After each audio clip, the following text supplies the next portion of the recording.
Hello, good morning. Happy Sunday to everybody out there in internet land. I am your host, Crossdeck Arcade, and this is a show I like to call Crossdeck. I hearken back to my Navy days. And by the way, speaking of that, my ship's anniversary was 2 days ago, October 25th. The USS Theodore Roosevelt is now 38 years old. I sadly was there that day, 38 years ago. I'm a plank owner of the Theodore Roosevelt, and I'm very proud of my Navy service. I'd like to thank everybody for joining me. And if you don't mind, please hit that like button. And if you haven't subscribed, please hit the subscribe button. On the subscriber note, I did notice that I surpassed the 200 mark. And to me, that's a huge deal. I'm not out there glomming for subscribers, and I don't care if I get to 500 so I can monetize. But you know, every time I see my subscribership grow, it makes me smile. So I'm in it for the fun of it, and that's about that. So I haven't been with you in 2 weeks. I've had a lot going on. So we'll talk about that a little bit. Talk about the arcade, what things I've bought, what things have come in, and what my intentions are as far as growing the arcade. So getting it back to pretty much full strength. What else are we going to do? We're going to I'm going to talk about the expo a little bit. Most of you know I was only there for 3 short hours on day one. I wasn't able to be there the whole time, but and we'll also talk about why I wasn't there the full weekend. I ran my guts out last weekend, so we'll talk about that. And you'll probably see here, let me bring up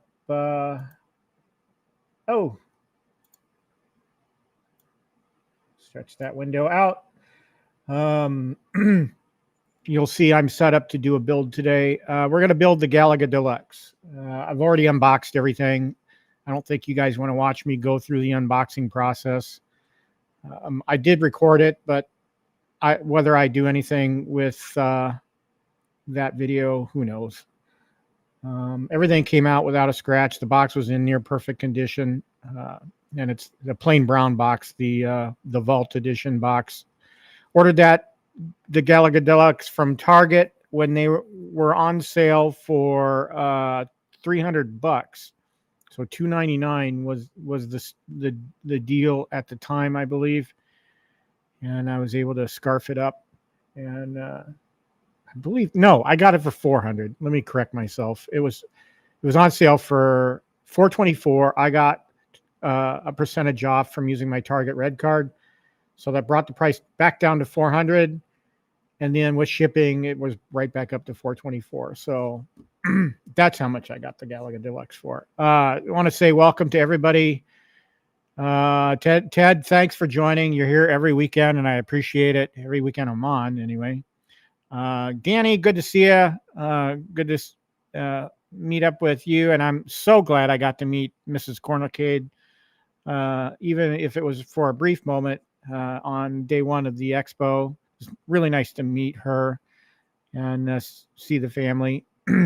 Mrs. Cornicade, you had your hands full that day. I don't know how you do it day in and day out, but my props to you. Hockeytown Road, welcome. Good to see you. And I appreciate everybody that joins the stream. I really do. So let's see. Where do we want to go first? Well, let's talk about the expo. Get that out of the way because it's going to be a really, who knows. Let's talk about the expo. I do have photos brought up for that. I'm going to bring up some photos here and just talk through them real quick and give you my thoughts. First of all, going down to the Pinball Expo, which is in the northeast Chicago suburb of Schaumburg, allowed me to stop at my favorite place, White Castle. Yes, sirree. I absolutely love that place. I grew up with it. I was born and raised in Indianapolis, Indiana. And so, yeah, so fed my face with 6 White Castles and some onion rings. Let me find that window. And we'll go to the next photo. Yes, here's me absolutely enjoying my sliders. Oh, yeah, that's pretty much how I feel when I'm devouring these guys. So that was on the way down to the expo. I fed my face because I knew I was going to have a long day at the expo and long drive back. So I wanted to make sure I had a full stomach. This is the White Castle near Gurney Mills Mall. And it's been a while since I've been in this one. They actually renovated from the last time I've been in there. So it looks really nice on the inside. But yeah, love that place. Love every opportunity I have. We have a White Castle in Kenosha. Not as good as this one, though. But I occasionally stop at that one. But it's still like an hour and a half away from me where I live to get to the one in Kenosha. So I rarely get, the only time I get to a White Castle now is when I take trips down to Indy for my races and when I do things like the Pinball Expo. So here's me on day one at the expo. Actually, this is me standing in line taking pictures of the Metallica banner. And this is the line waiting to get in. The expo had not yet opened. I was early in line, so I was near the entrance to the expo itself. This is the other side of that Metallica banner.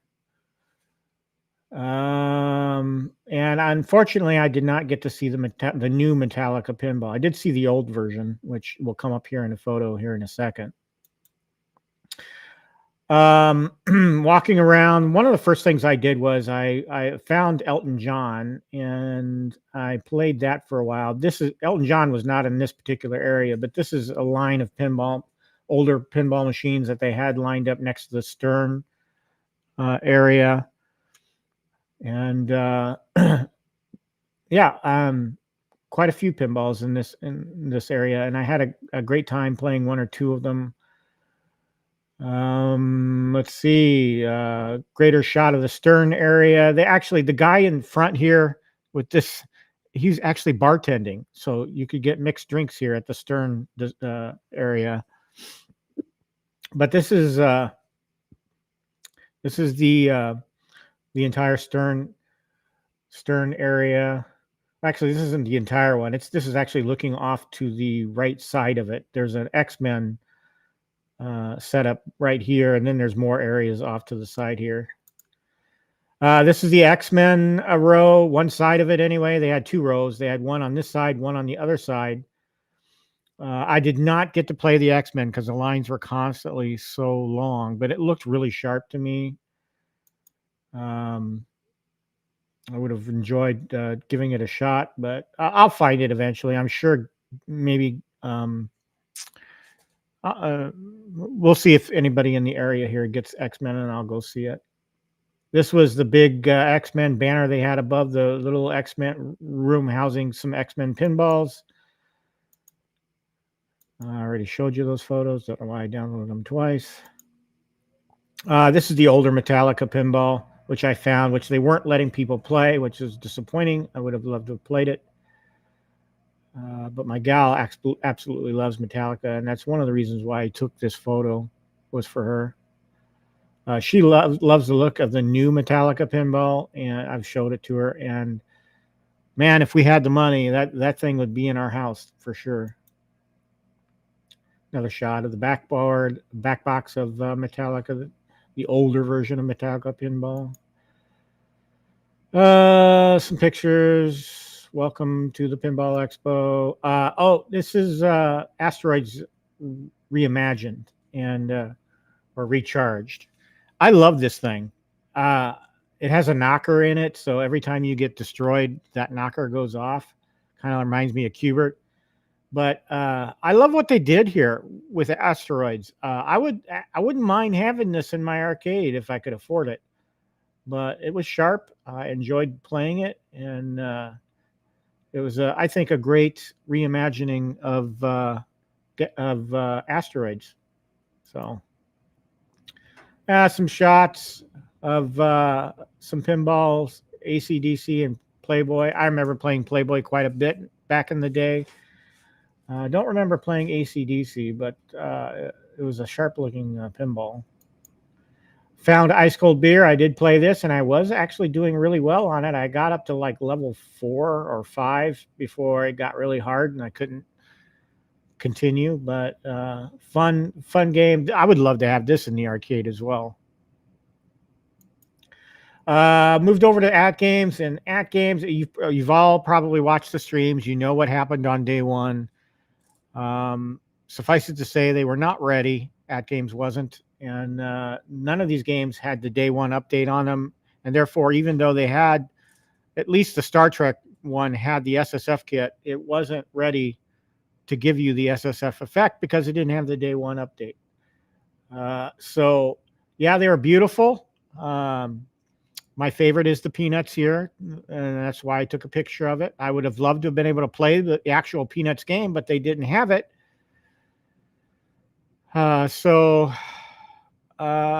the game, and I believe they were trying to apply updates to all of these before anybody touched them. I did get some hands-on with the Star Trek pinball, but unfortunately, I couldn't feel the full SSF effect. And I kept telling people, I'm like, I mean, the SSF's not working. I found out later that it was because the day one update wasn't applied yet.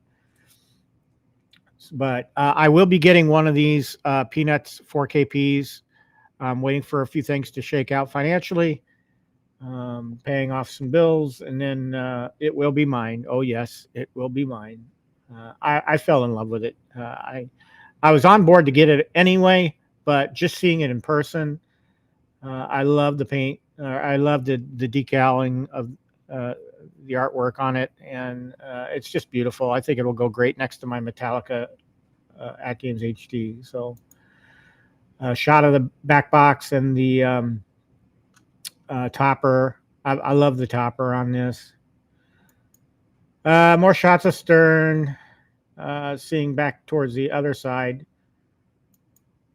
Some more older. Oh, this is the other side of the older pinballs. This is a room they had off of the main expo floor where they had really old pinballs in, and they have Meteor here on the end.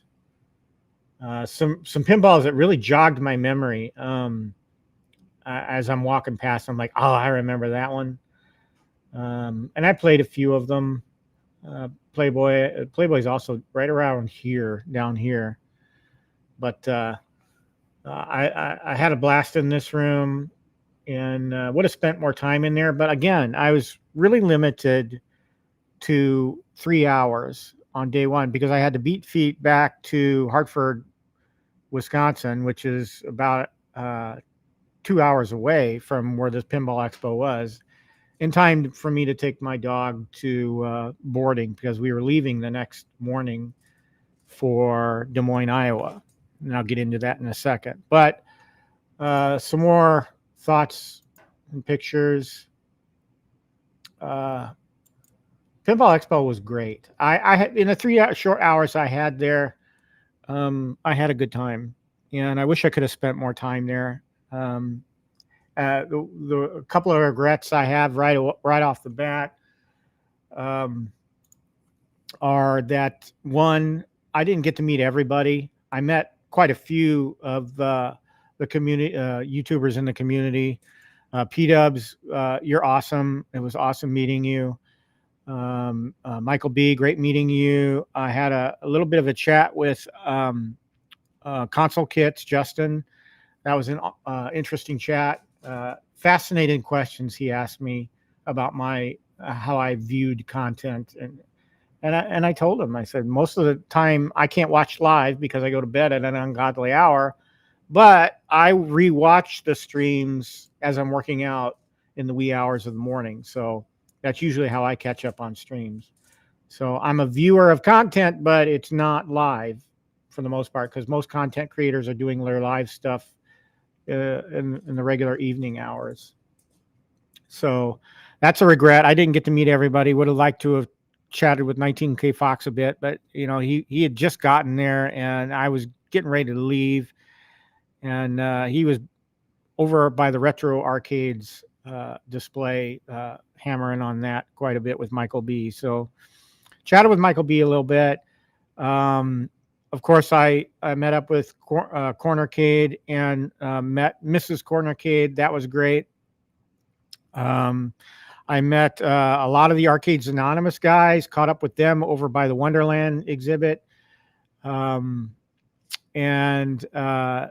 shout out to all you guys. Galaga Guy 88 met you and your wife, Burger Time Babe. You guys were awesome. Again, short visit because I was moving from people to people. So hopefully next time there's a big meetup between YouTubers, I'll get to spend more time and chat with folks. Stock Jock I got to meet. Nerd Lounge Master I got to meet. Multicade Matt I got to meet. I did not get to meet Joel, and I'm kind of upset about that too. So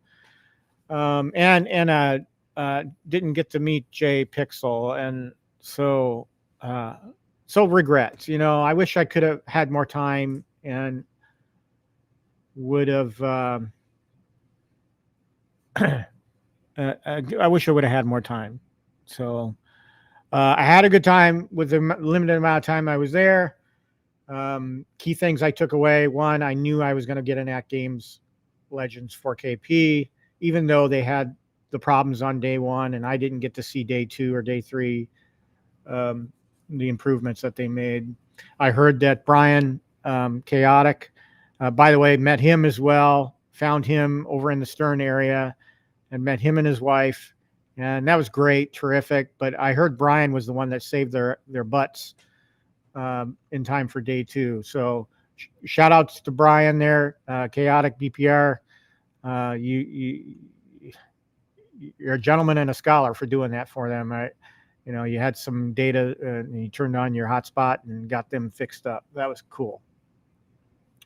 So yeah, the reason why I had to leave so early and so short, I wanted to go because I wanted to meet as many YouTubers as I could. That was my goal. Just meet people, people that have gotten me into this hobby, and people that I've relied upon to figure things out as I do my own modding journey on some of these. So that was my goal, and I accomplished most of it. Sad that I didn't get everybody in, but that'll come at a future date. Oh, I met, how could I forget B Kong? It was a short handshake, but I would have loved to have picked your brain on a few things too. His content, Justin's, P-Dubs, of course, P-Dubs videos on, just the other day, I referenced a P-Dubs video on the 19-inch Buy Stuff Arcades. Or no, that wasn't it. No, it was a Retro 530 marquee update. I'm going to talk about that in a second too. So yeah, the reason why I had to leave, let me set this up. Magic behind the scenes.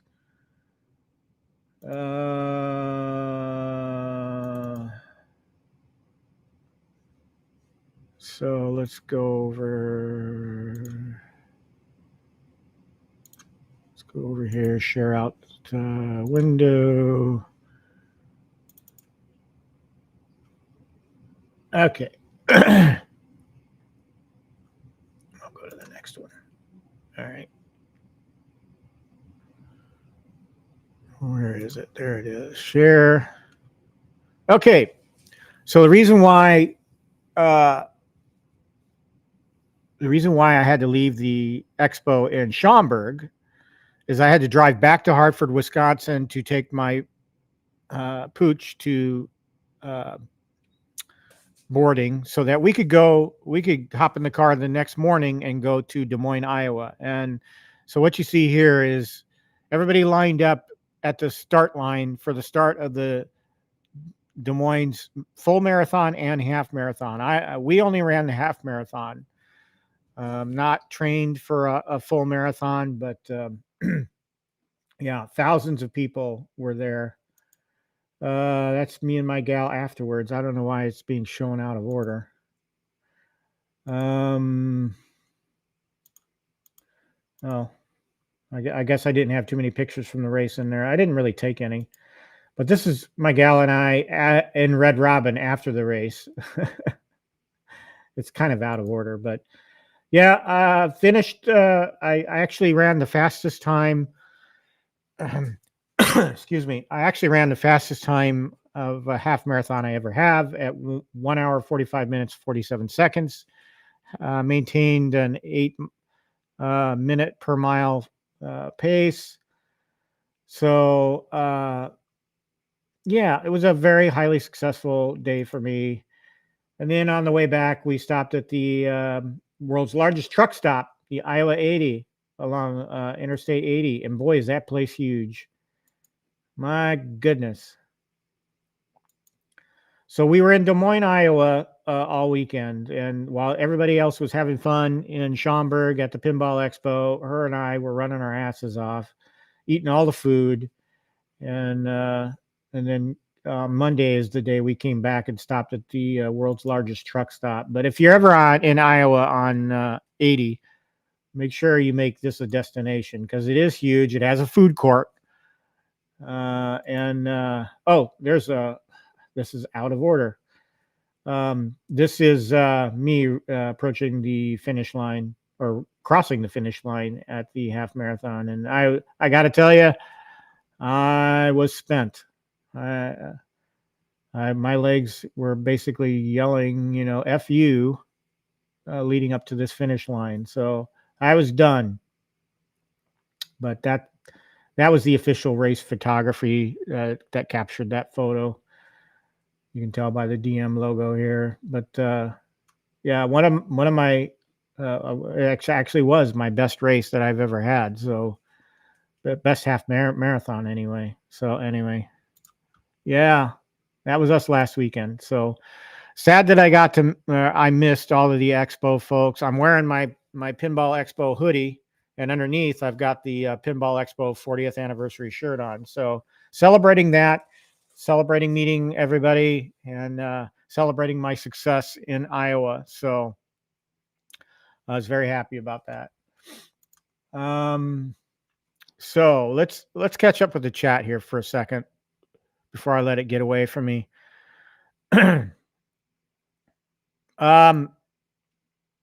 Hockeytown asks me, did I order the 19-inch monitor upgrade? Funny you should ask. I'll show that to you right now since you brought it up. Well, I want to share out my screen again. Window. Let's pop this up. And share. All right. So yes, I did, and it arrived. So this is the Buy Stuff Arcades 19-inch monitor and bezel replacement for the Dig Dug Legacy. Now, I'm told by some members in the community, I believe it was Jason. Jason had problems with this. He had problems with the screw holes lining up for the L-shaped monitor brackets. So the plastic monitor brackets. And So I'm a little bit tepid about doing this. I'm probably just going to film this and make a video out of it. I'm probably not going to do this live because if I do have problems with the buy stuff mount, I need to figure it out because Jason figured it out. And, it sounds like he was able to get it to work. I haven't checked in with Jason in the Discord, the anonymous Arcades Anonymous Discord in a while, but hopefully he got it worked out. But yes, I do have the 19-inch monitor replacement for the Dig Dug, and I'm ready to go with it. Might do that later today. Might film it. I got a lot of things to do, so we'll touch on that in a second. But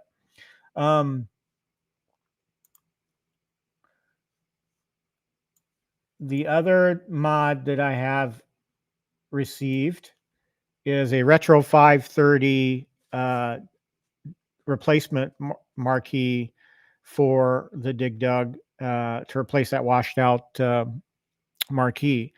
This thing is awesome. I mean, I haven't tried putting it in yet, obviously. It's still in the box. But Retro 530 does really great work. And I touched on P-Dub's video. I should put a link, and maybe I will later in the description. But P-Dubs has a really good video from 2 years ago on showing how to install these, because I wasn't quite sure how to make this work, how it fits in with an existing Arcade1Up. But P-Dubs did a really good video on showing you how to do that. So I referenced that, and I feel confident that I can get this thing in.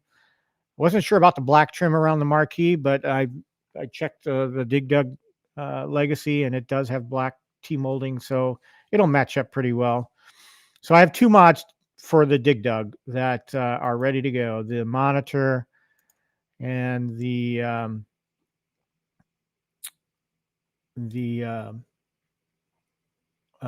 marquee. So look for that video. If I decide to do it live, look for the live stream. But chances are I'm just going to shoot a video and hack it together for you guys on these replacements. So, yeah, thanks for bringing that up, Hockey Town. Appreciate it. So those mods are coming. We'll get rid of that. And we'll go back up. What else do we have to talk about? Let's go back to the chat. Dennis, welcome. Thanks for joining the show this morning. I appreciate it and watching. Remember to hit that like and subscribe if you haven't done that already. He says, my Peanut system arrived with issues, but support was able to help me, and I'm supposed to get my replacement today, tomorrow. I'm sorry to hear that. There was a 4KP in the At Games booth that was totally destroyed in transport. So sad that you had to go through that. It's an annoying thing to happen. I've had some damaged stuff myself. My Pac-Man, I used to own the Pac-Man XL from Costco, and that had damage. And just to have to go through the replacement process with Arcade1Up is it's just irritating to me. Used to be really quite simple, but later on, as they started tightening things up, it got, I mean, I really had to, it sounds like I really had to twist some arms to get them to send me a replacement panel for my Pac-Man XL. But there's nothing more deflating than opening that box and then seeing a cracked back box or a cracked glass. You know, I don't know what your exact damage was, but it had to have been deflating, and I'm glad that they're resolving it for you. That's my number one fear, is that they'll use FedEx for shipping, and the FedEx guy, at least mine, isn't well known for handling Arcade1Ups and other big size packages very well. So that's why I have cameras outside, so I can see how the package is actually delivered. So I can, if I have to go back to the company, I can actually whip out a video and say, this is how your guy delivered it. And I have damage now. So that's to cover my butt and to help out if I ever have to confront a company about damage. So I'm sorry to hear that you've had issues. So I hope that gets resolved for you quickly. Penny Arcade's here. Thanks for hopping on and watching. I appreciate it. Hockey Town says, bet you want to upgrade the Metallica back box when it's next to the 4K machine. Yes. I've thought about that. You can see it behind me. It already has, the existing back box already has a Buy Stuff mod on it. It has the side panels and the top, the little covers that they made. All it has is adhesive tape on either side of for these panels that just attach to this to the At Games side panel. So where it used to be a square back box, it's now more of a pinball looking back box. So I may upgrade to the Buy Stuff 2.0 back box on the HD, because yes, that will look quite different. Penny, yeah, I appreciate that, man. Thanks. I really do. I picked up some subscribers since the Pinball Expo, because everybody was talking about meeting me, and I think people became curious, and so I picked up maybe 5 new subscribers out of it, and that makes me happy. Cornercade's here. Good to see you at the Pinball Expo, Danny. Let's see. Yes, thank you very much. Appreciate that. My running is very important to me. Some people would say I run too much, but I am a long distance runner. That's what I do. So I rack up a lot of miles every day, because my goal actually is to be in a calorie deficit most days. And for those of you in fitness and know what that is, it helps me stay trim. And that's my goal. I'm not out to build muscles, even though I do strength training, but running's my main thing. And I do some cycling as well. But yes, I'm going to be training I'm going to be in Ohio in September of 2025 for a full marathon, the Air Force Marathon there.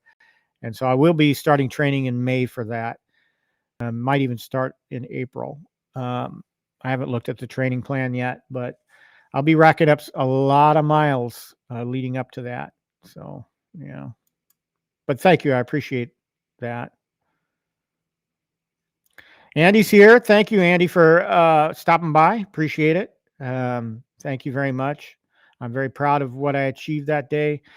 Just to give you, I don't know how many of you are familiar with half marathons or full marathon races and how they are run. Most of the big ones have what are called pacers. These are people that are designated in groups, in certain pace groups in the field. So let's say you had a goal. My goal was to get a 1 hour 45-minute time. So I lined up behind the guy that had a sign, and they all have to hold these signs for the entire race that gives your completion time. However fast you want to be, you line up behind that pacer and you run with him for the entire race. And if you finish with him, you'll have made that goal. And my pacer, the way my race went, I kind of described this in a post, community post, I think, but my pacer, I stayed with up to mile 9, and then I started fading a bit. So I lost him.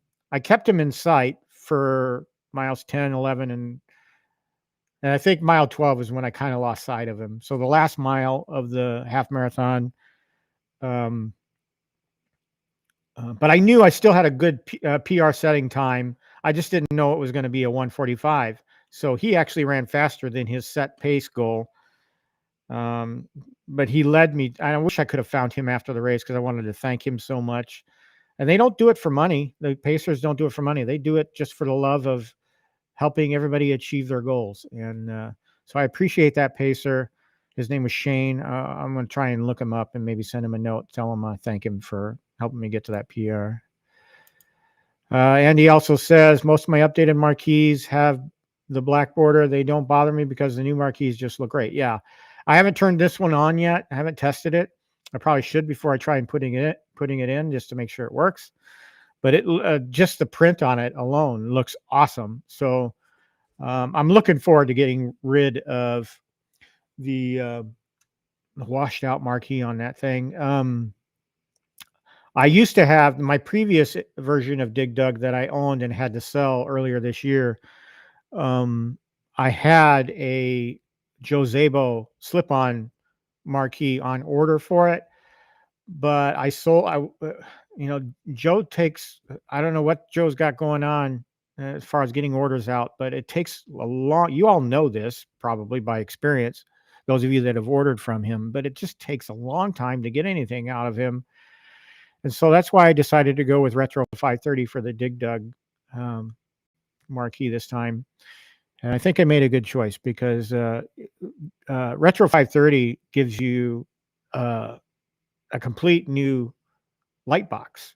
I mean, it looks like it's printed, 3D printed, and he's got his own LED light in there, and then you've got, of course, the marquee itself. So I'm looking forward to doing that mod.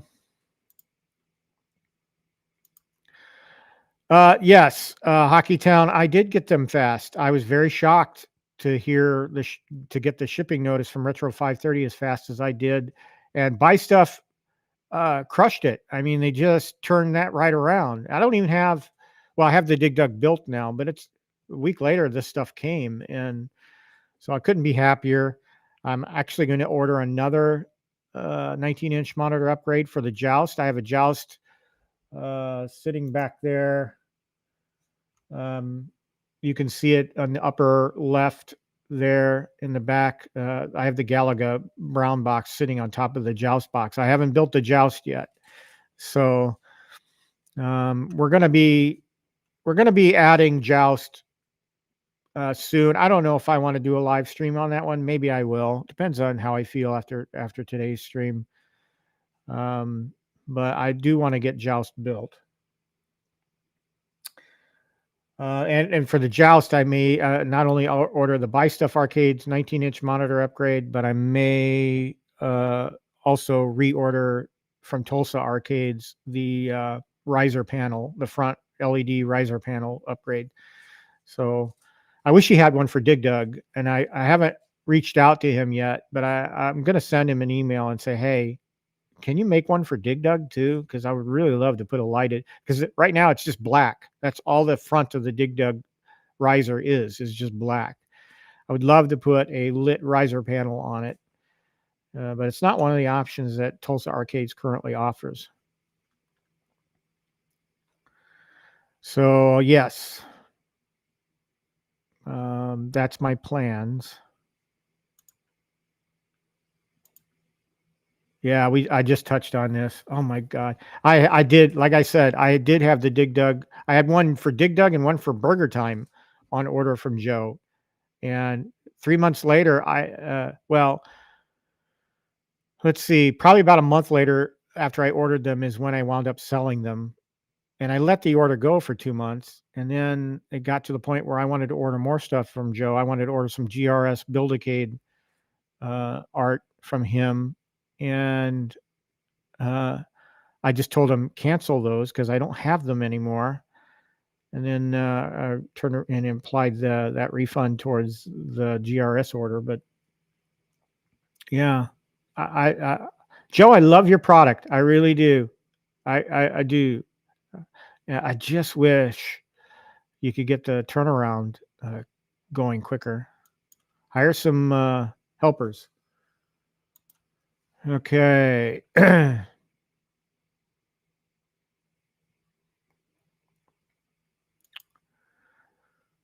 Thumper Squid is here. Hey, Thumper. Good to see you. I watched his review this morning when I was on the bike. I'm very happy for him for getting that. And it does look awesome. My only concern is the music that is used doesn't sound anywhere near Michael Giacchino's original score for that Star Trek movie, the Kelvin Universe movie. I did hear a little bit of his score music, but that's kind of concerning to me. Did they not license? Did they only license a certain small portion of that music? The music I heard playing during the menu and during gameplay, just it didn't sound quite right to me. So I'm happy for him, and it looks awesome, and I still want to get my peanuts. Penny Arcade says I have the Dig Dug machine as well, and I don't like the Marquee or the Mauer. Yeah. This is the second Dig Dug I've owned, and the first one I did the 17-inch monitor swap with a Dell 1715S monitor, a gutted Dell 1715S monitor, and it was fine. I don't want to say it was completely fine. There was still some residual because it was a vertical orientation of the monitor, the way the LED lighting inside the monitor is, the backlight or whatever you call it, still a little bit of washout with even the replaced monitor. So but it was okay. It was better. It was an improvement on Arcade1Up's TN monitor. And so I decided this go around to go the buy stuff arcades route because number one, it's a 19-inch monitor from a 17. And I anticipate it being loads better. It's a BOE monitor than the original Arcade1Up and possibly even the Dell 1715. Hang on, I got to mute myself for a second.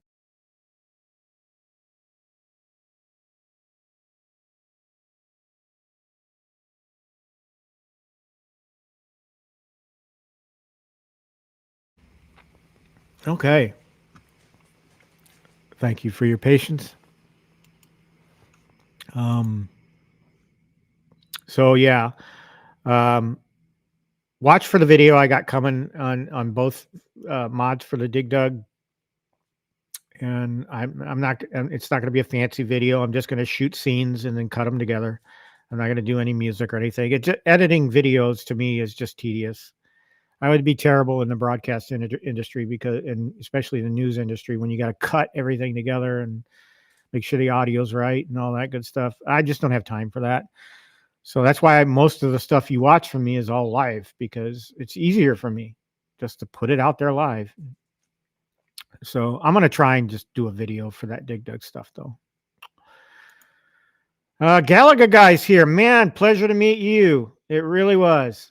I also watched this morning. I watched the Super Game Room dudes from the other night. You were on there, and so was Burger Time Babe. So it was awesome meeting you both.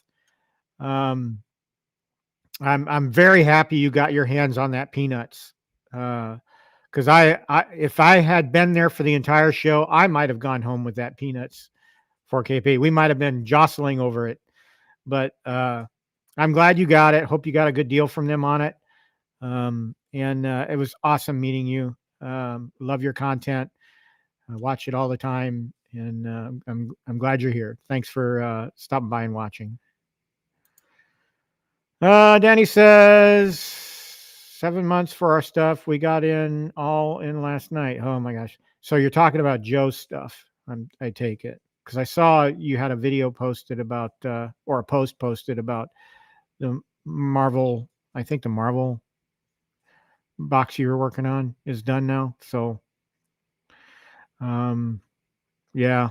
See, I don't know what he's got going on, but I wish he was faster because he does such great work. Yep. Oh my goodness.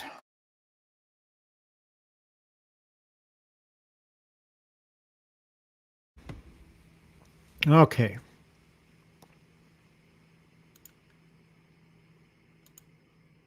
Yeah, I haven't bought anything from Angel yet, so I might give him a try.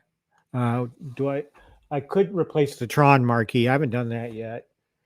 The Star Wars marquee as well. I haven't replaced that. And the Buy Stuff marquee they gave me for my T2 mod, it's not the best. I might try to get another Space Invaders one for it. So, yeah, gosh, guys, I really appreciate everybody stopping by and watching. And if you don't mind, on your way out, remember to hit the like and subscribe button. I am gonna buy it. I swear. Pinky swear myself. I am gonna buy it. I've already told my gal, said I'm buying it. I'm just taking a wait and see for the next couple of paychecks to see how things sort out, and then we'll put it on order. But I'm looking forward to it. I'm looking forward to making a jump to 4KP. Going to keep my HD though because it's skin Metallica, and I love that skin, and might upgrade the back box as we've talked about earlier.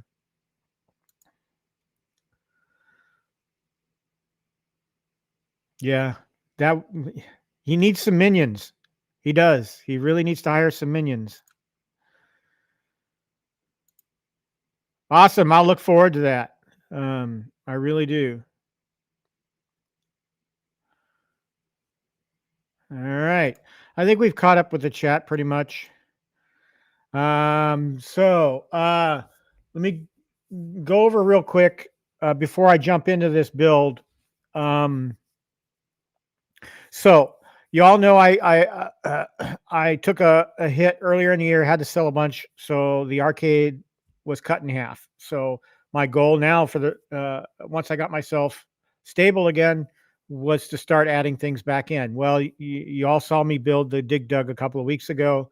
So Dig Dug is right to my right, right here. I'm going to move that down a little bit because once I get the Galaga Deluxe built, the Galaga Deluxe is going to be the #1 machine right here. And Dig Dug's going to move down a little bit. But so I've got Dig Dug.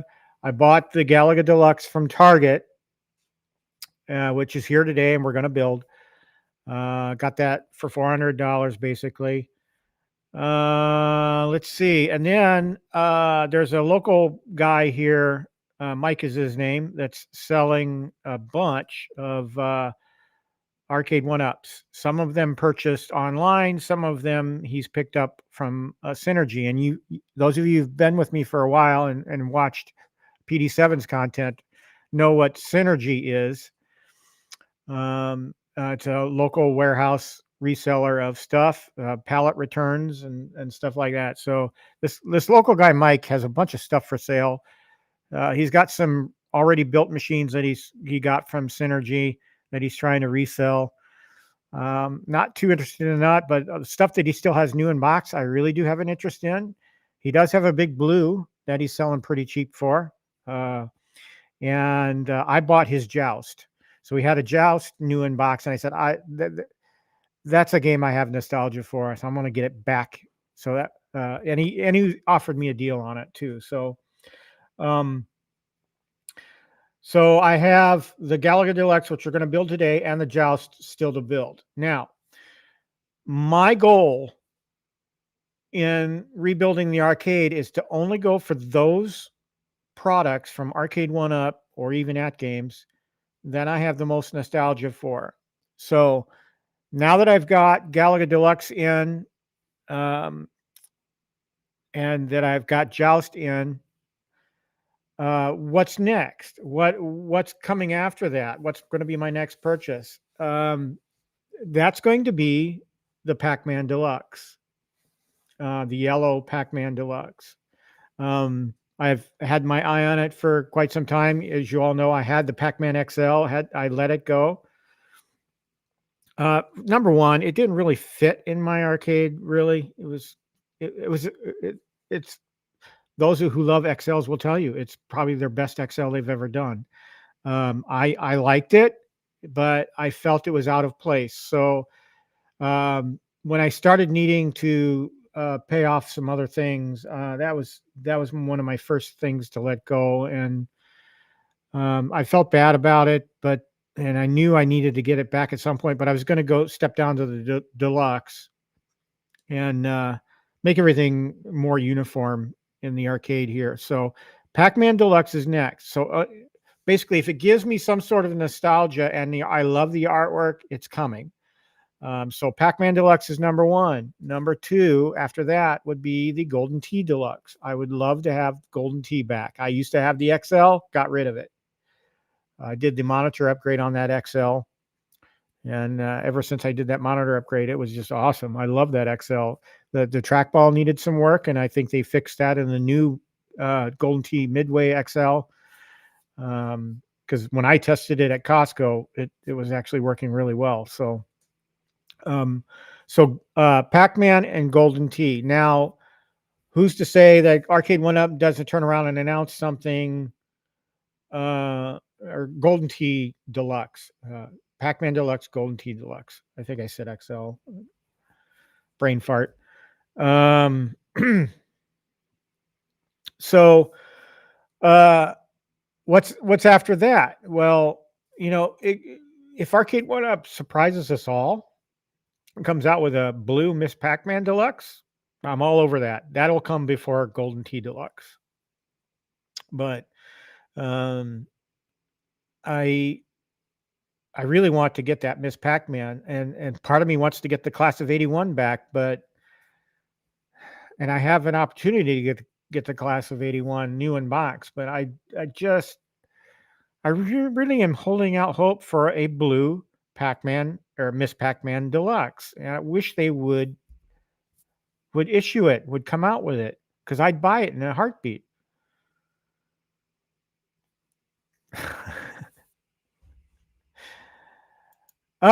Yeah, I was told once, I tried to put my toe into radio at one point early in my teenage years. And I went and auditioned for Columbia School of Broadcasting. Excuse me.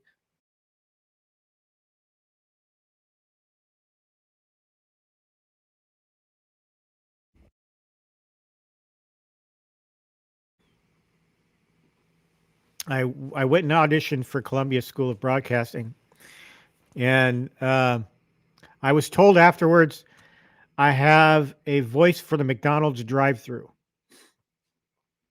Yes, that's what he said to me. They were brutal. They didn't mince words. They said, you don't have a voice for radio. So hopefully I have a voice for YouTube.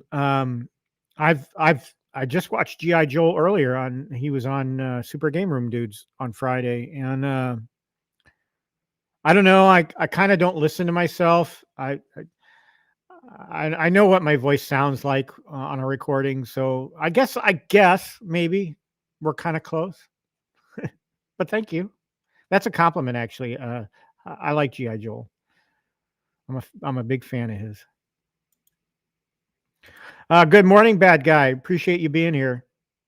Thanks for watching. Miss Nostalgia Power, man. Hope it comes back soon.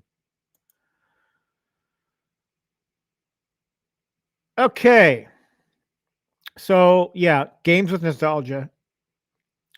Now again, if Arcade1Up has a fire sale, which I don't think is ever going to happen ever again on some of their cabinets, something comes out for $199 and I think it might look good in the arcade, I might get it. But I'm sticking to the games that I enjoy, the games that remind me of the arcade back in the day. So it's all about artwork and that feeling I get when I walk into this room. So that's what my goal is. All right, so I've talked long enough. Let's get to the building part. I'm going to mic up here.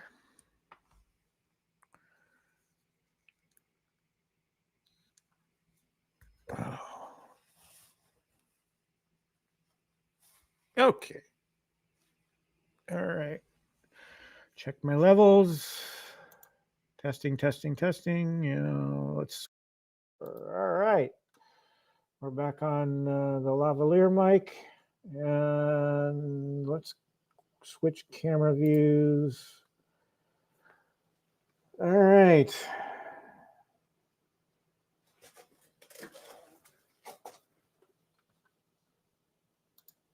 If y'all want me to go to a full screen on one of these, I can do that.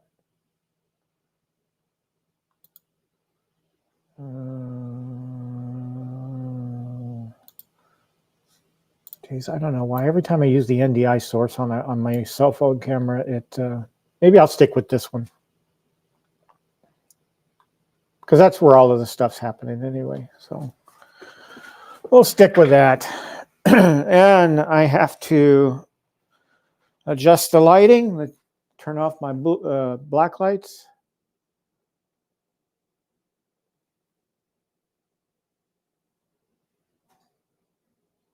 And let's turn up the house lights.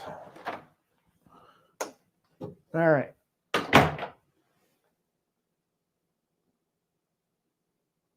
I really need to figure out my camera situation because I'm tired of my marquees showing up all blurred out, and even the Let's Go sign is all wacky and blurred out. I need a better camera, I think. Excuse me.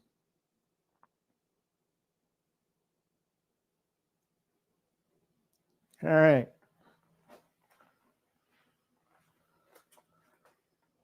Is that source going to come through or no? Come on. Da, da, da. Come on, NDI camera.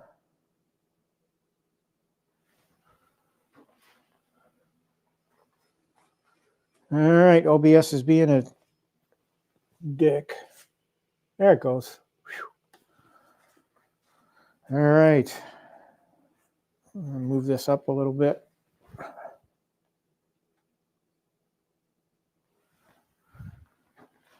Okay. Put on my glasses for this exercise.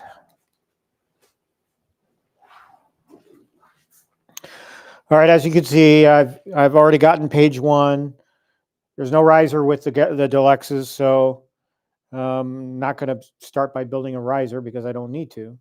You basically build these things in 2 parts, the lower section and the upper section, and then you put the 2 sections together. So we're going to start on page 1. And again, I pre-unboxed everything because, you know, that just adds an hour, 30 minutes to an hour to the entire process. So we're just going to go through here and add our dowels.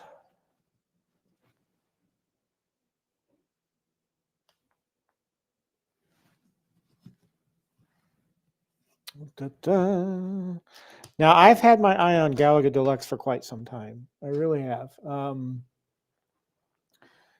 The problem was the price. I didn't want to pay full price for it. And when the deal with Target came around, I'm like, I don't think I'm ever going to see it lower than this.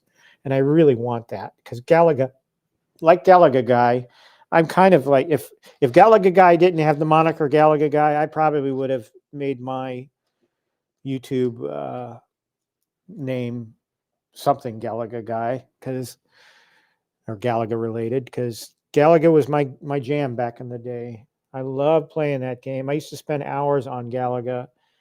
When I joined the Navy, I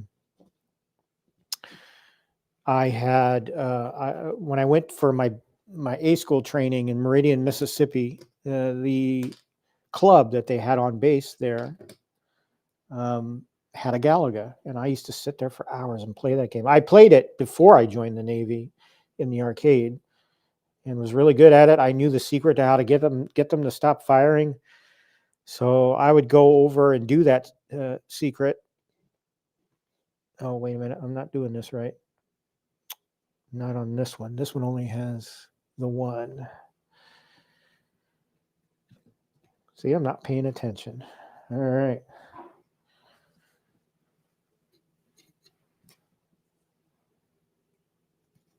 But yeah, I would sit there for hours and just, I would turn it over. And I believe the Galaga score turns over at 999,000, something like that. 999. I think that's when it rolls over. Haven't done that in a while. Haven't done it since, I don't even know if the Arcade1Ups are capable of doing that cheat, but I've never sat down long enough to try, really.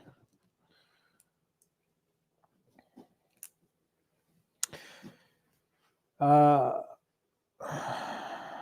right, so we've got step 1 done. Easy enough. All right, now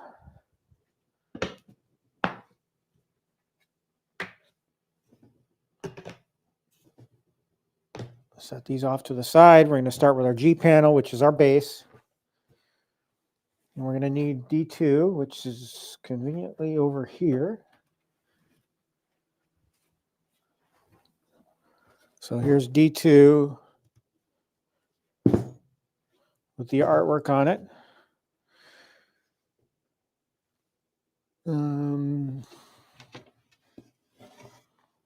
And I try to follow the manuals as much as possible.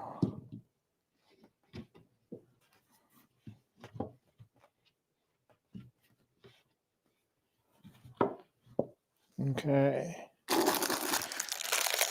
Need the B screws now. I'm really excited about this cabinet.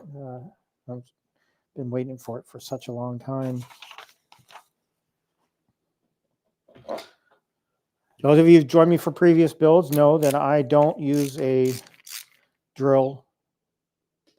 I use a ratchet screwdriver.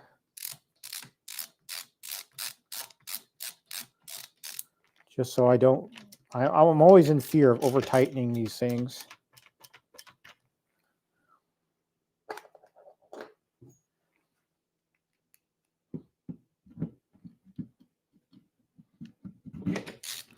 So again, we're working on the lower section now.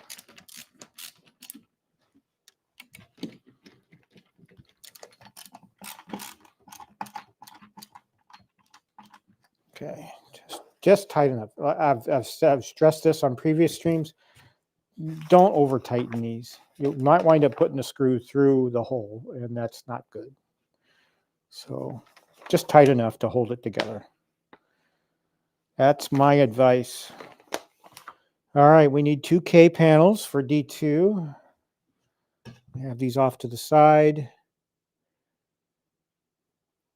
I always try to put the letter labels in facing inward.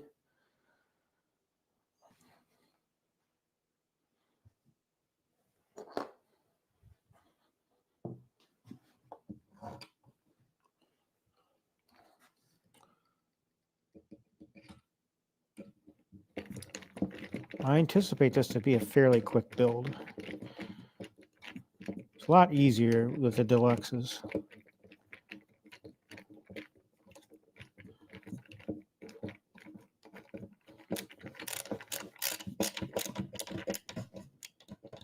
Okay. And we'll do the top K.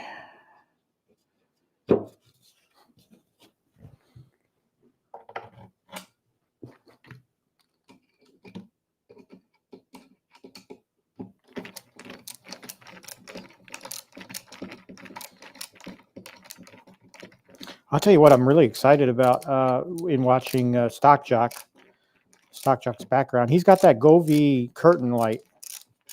I'm really excited about that. I want to put something on that window back there.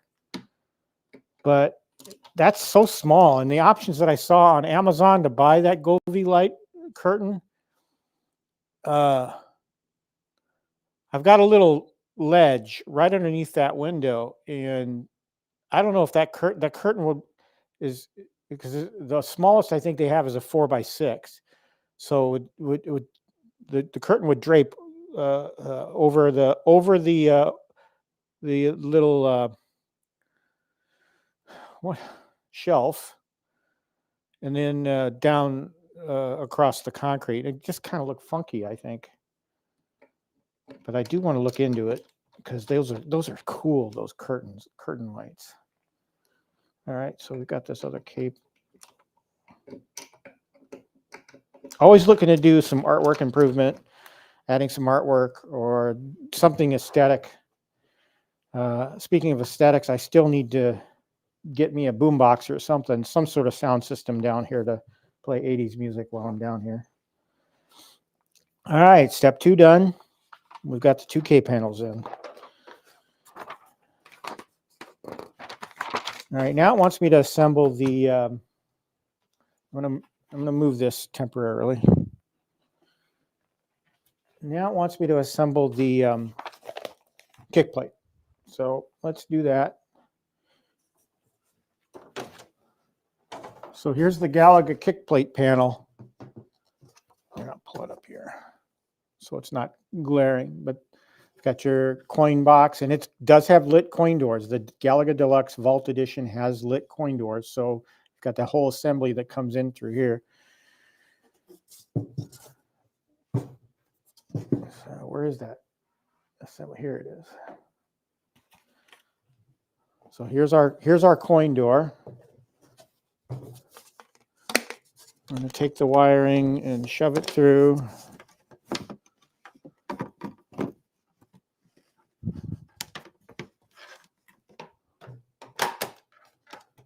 There we go.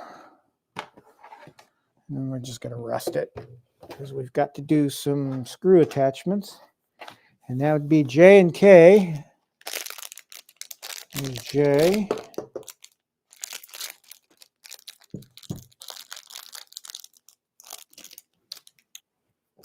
And K. Little black screws.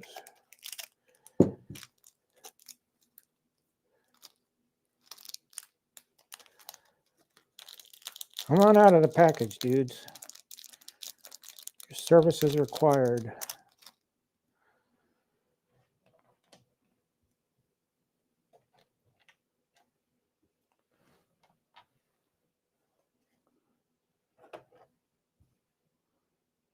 All right, we're just going to put the little caps on, and then we're going to put the screws in.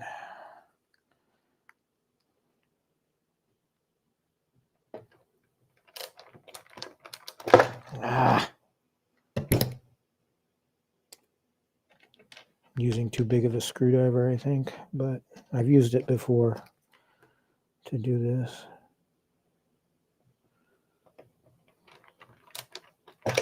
Come on.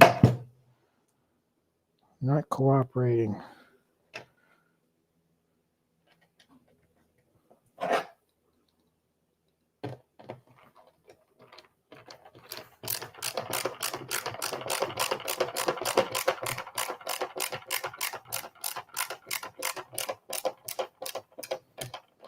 Okay.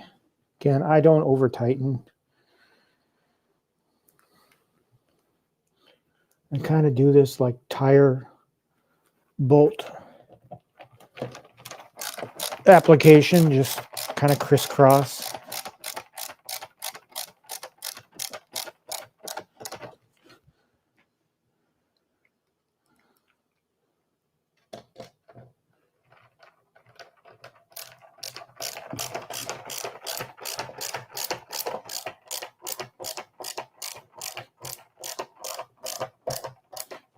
All right, swimmingly, going along swimmingly.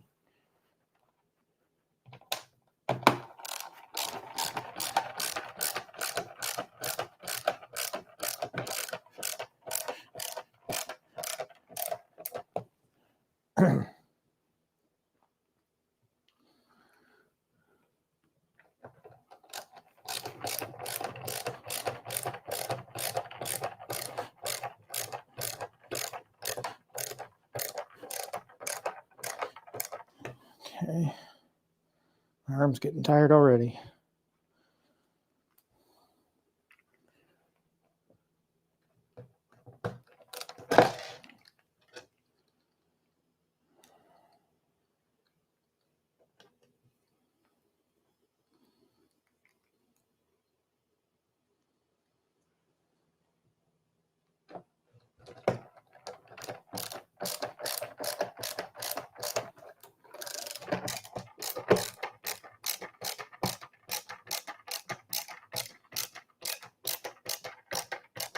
All right, panel is attached. Can only go one way, that's good. Step 4 is done. So now we're going to move to step 5. I'm going to bring this piece back up. We're going to lay it on the side. This is why I have this blanket here, so that I'm not scratching up the artwork.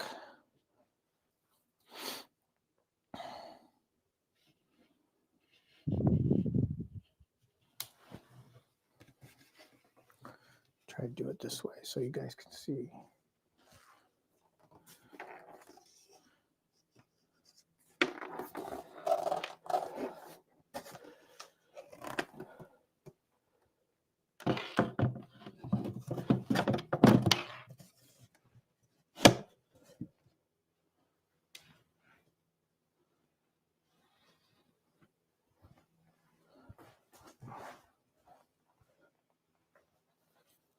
It does not look right.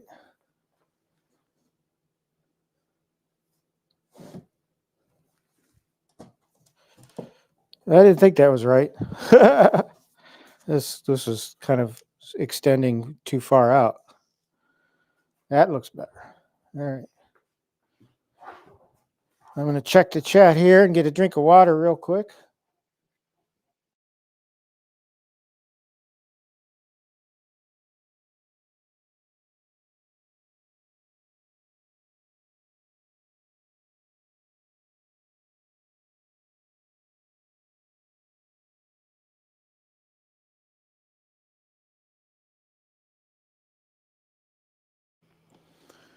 Okay.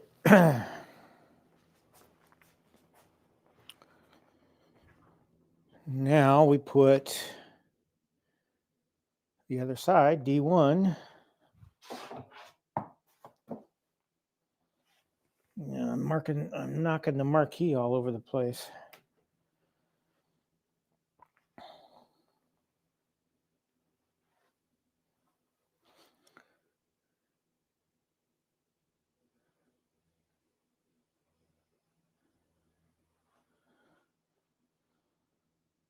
No, that can't be. That's a misprint. They want me to put D1 on the other side. Well, D1 is actually an upper piece. What they really mean is E2. Any of you guys that's built the Galaga Deluxe Arcade1Up come across that, where the build instructions were off? Because here's the other side. You know, you got your feet. And the manual says you use D1. Well, that can't be. It absolutely cannot be. So it's E2. Now, a guy that this is his first Arcade1Up is going to hit that and go, that doesn't make any sense.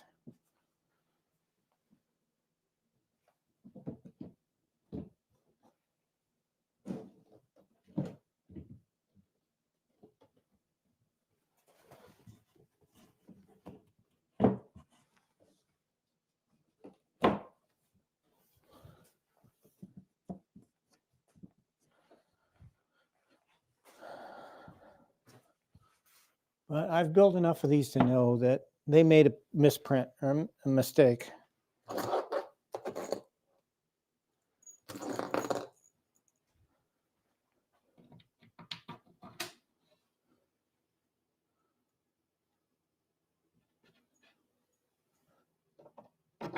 So a few scuff marks on the artwork here.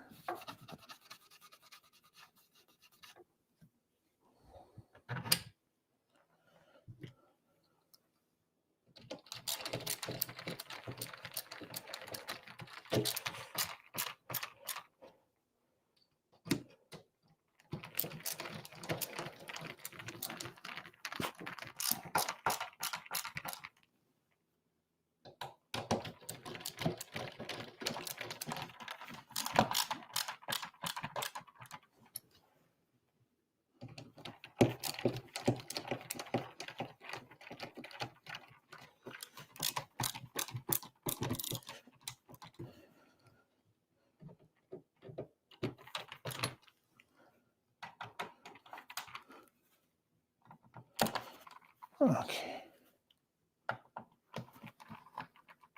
All right. So the bottom part is done. Now we're going to start putting together the top part.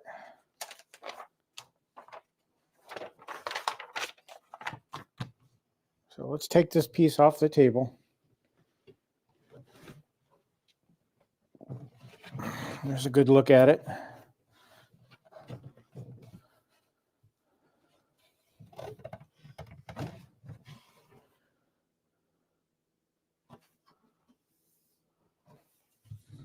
Looking good so far. All right. Now it's correct. It wants me to get D1 out, which is one of the top side panels.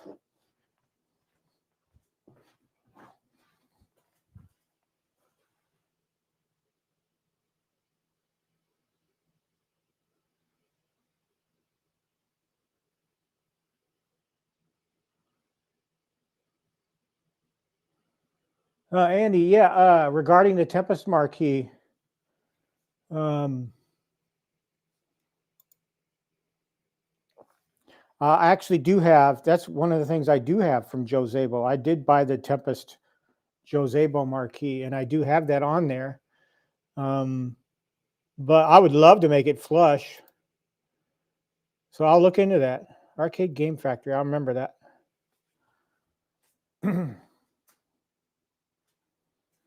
All right, now let's move to the top section, D1. And that would be this guy right here.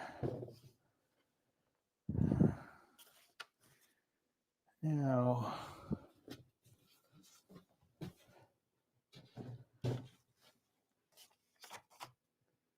okay, so it wants me to put a K and 2 P's in.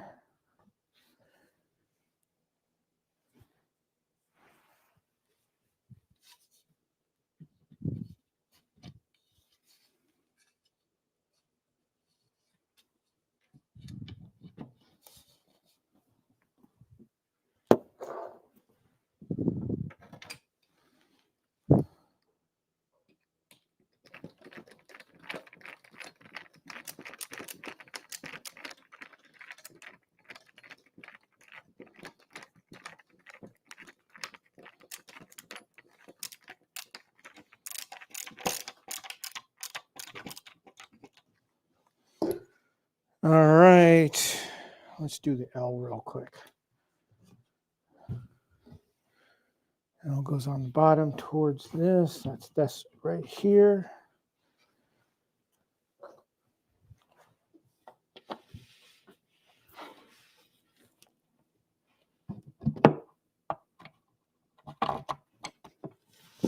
God darn it.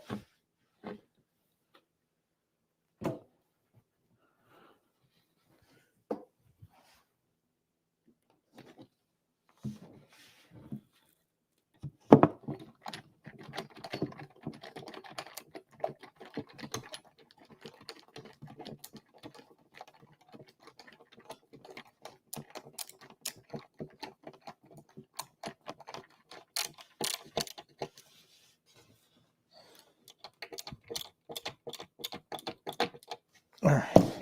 Whew.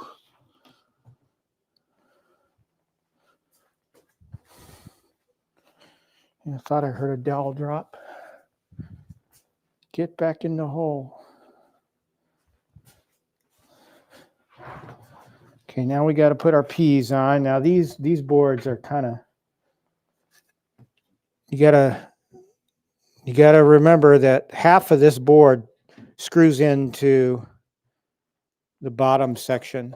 So you're like half and half on this board at the bottom of the top panel. You're going to put one screw in.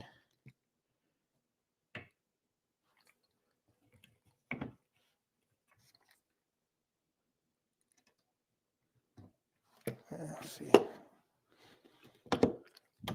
Need to really hold these pieces into place as you're doing this. So the dowel goes in one hole and this one screw goes in the other, and then the top part of that board will be screwed in later when we put the two sections together. It's been a while since I've done a deluxe. Last deluxe I did was the class of 81, which is no longer here. Not by choice.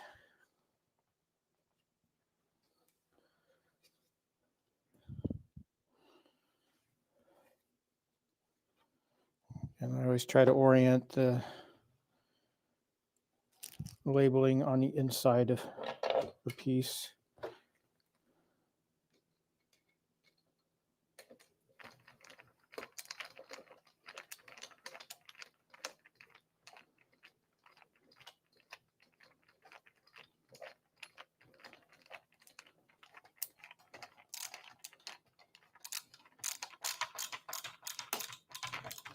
All right. 1, 2, 3, 4. So we've got all of our panel pieces in. That step is done. Now we're going to move to the monitor. All right. We're in the monitor setup portion. Set this off to the side. Now, I still like to do what I like to do with these, but we're going to put the brackets on first.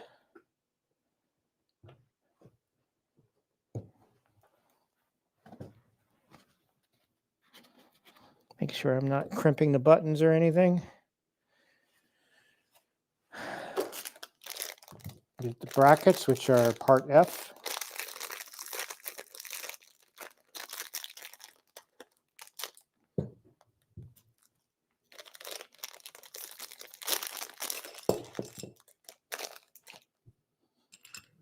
Okay, and we also need C. So we need C screws.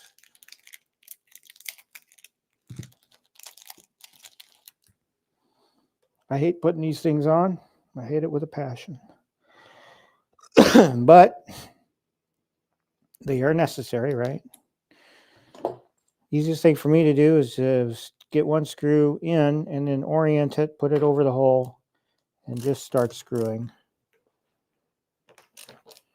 That's what she said, right? Sorry, I'm a sailor.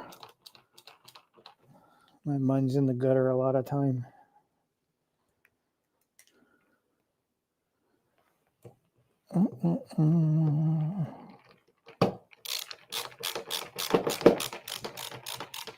One time in my early experience with Arcade1Up, I actually went to put these on and I oriented the bracket wrong.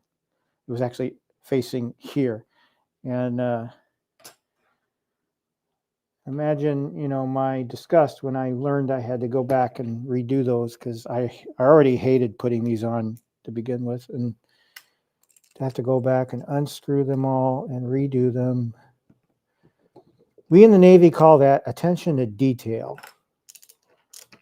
If you're not paying attention to detail, you're going to miss something, which I did on the Dig Dug build a couple weeks ago. So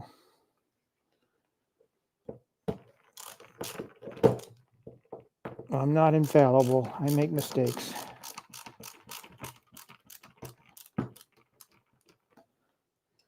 All the frickin' time.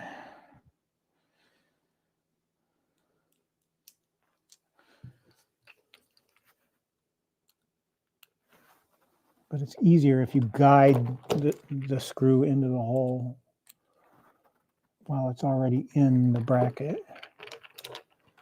Just easier. And a lot less frustration.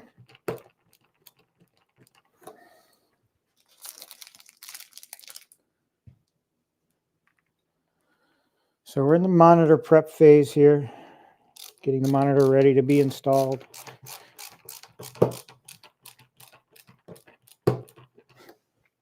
I'm going to add a step after I get these brackets on. You all know what that step is. It's going to be to loosen the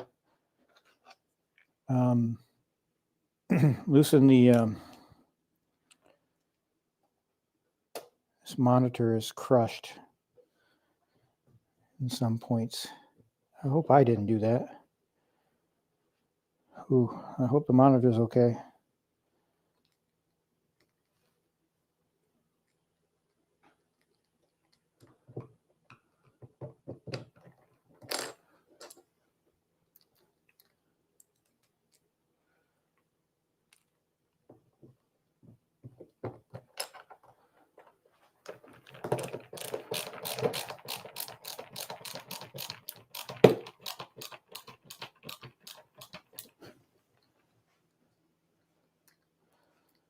Ooh, that worries me, seeing those bends in there.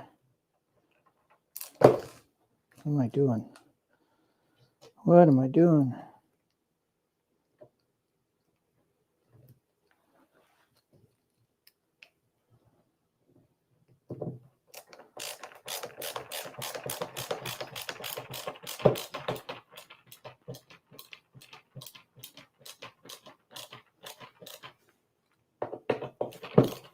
All right, brackets are installed.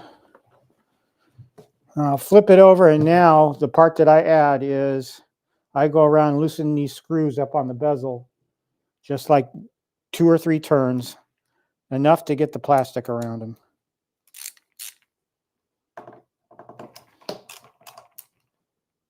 I don't take the screws out. I leave the screws in.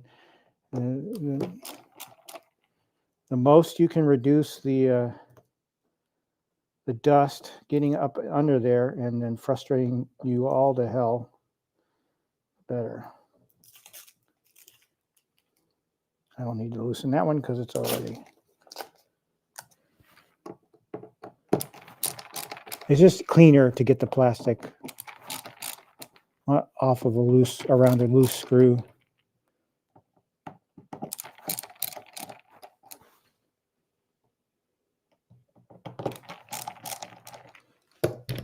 All right. And then I pull the plastic up around the screws. Just enough. I don't take the plastic off yet.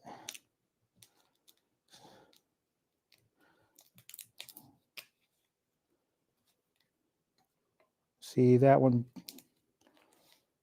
Yeah, it's not too bad. That one fought me. But it's always good to do this step. Just for a cleaner look, because sometimes when you pull this plastic off, the screws still screwed down, you'll rip off some of the plastic on it. And then I go back, and here's the critical part. When you retighten the screws, do not go all, I mean, screw it just gently to a gentle tight. Don't overdo it. You will crack the bezel. Did that on my first Dig Dug, which is no longer with me.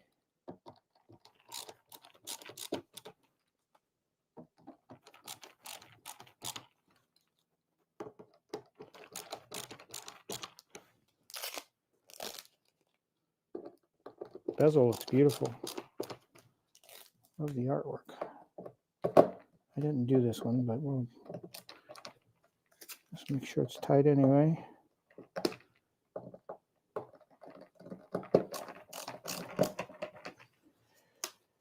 Okay, I did that one. All right, so the prep is done.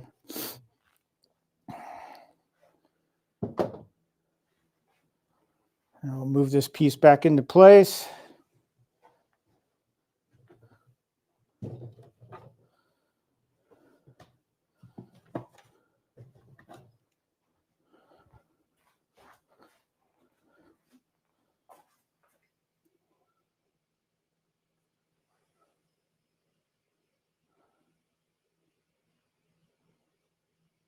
Jason, man, welcome. The hardest working guy on YouTube. Thanks for watching. I really appreciate it. Did you get your Dig Dug situation ironed out? I do have the 19-inch Dig Dug monitor. I showed that earlier in the stream, but let me know how your Dig Dug turned out. I don't know if they went back and fixed mine so that the holes line up better.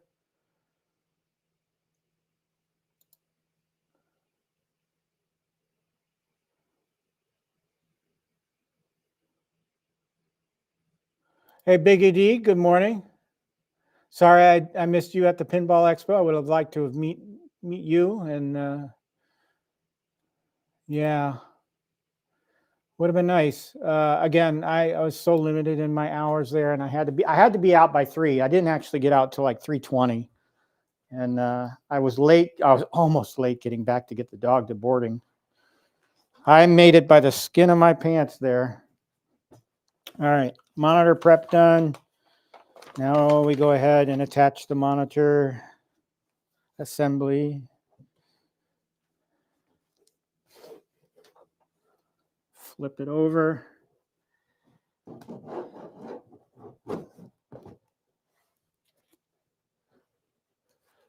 Make sure my plastic's not.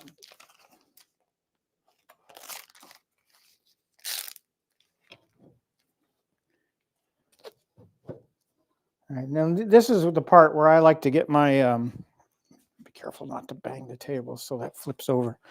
I like to get my little running headlamp. I got this little running headlamp. And I can't see the screw holes because it's all black. But a headlamp actually helps in this situation. I highly recommend everybody who builds these things in a dark basement get one of these because they come in handy. You're not holding a light. You don't have to rely on somebody else to hold a light. You just get it done.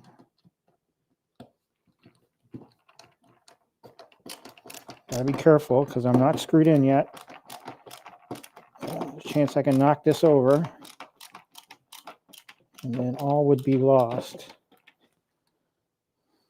I'll get one in on the bottom just to make it more secure.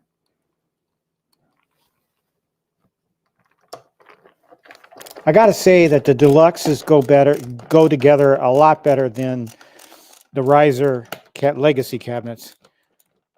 Just in lining everything up, and when you get to the point of putting the other side of the panel on, it's a better process and much easier, I think. So that's one plus about these Deluxes, and there's already many. I don't mind risers, but I do love the Deluxe line. Risers don't bother me. Especially that we have guys like Tulsa Arcades that makes cool LED panels to go in them. And with JC losing his wife recently, I try to help out, buy something every now and then just to keep his company going. All right. Make sure that plastic's not embedded there. Monitor is attached. It's not upside down. That's a good thing. All right. I'm going to move this a little bit. And then we're going to go ahead and start assembling the speaker and marquee assembly. So we need B1, B2,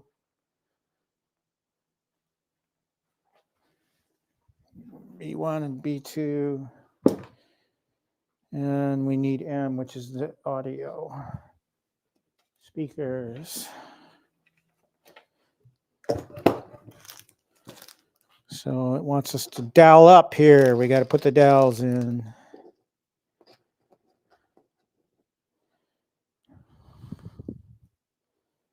B1.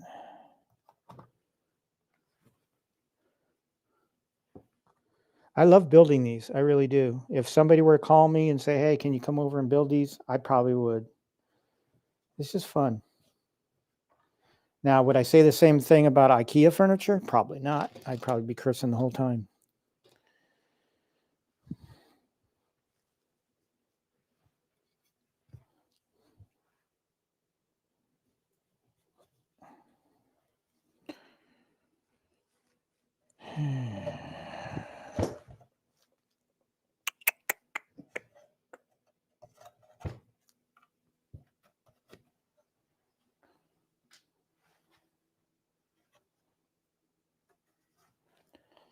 All right, dowels are in. Now we got to do some bracket attaching.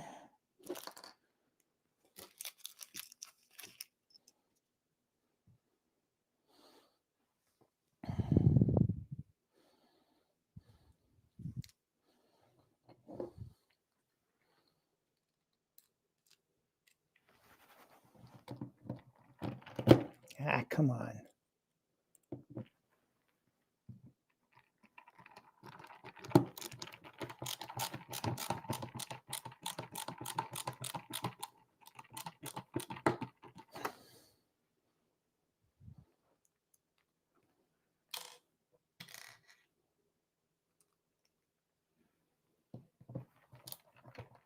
Come on.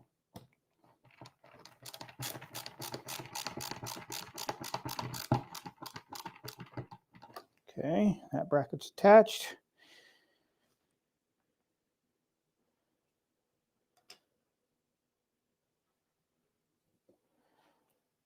Make sure that's going together right.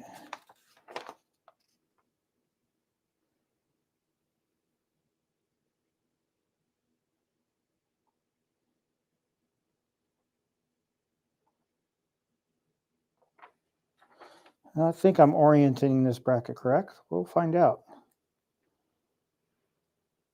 It's not really that obvious.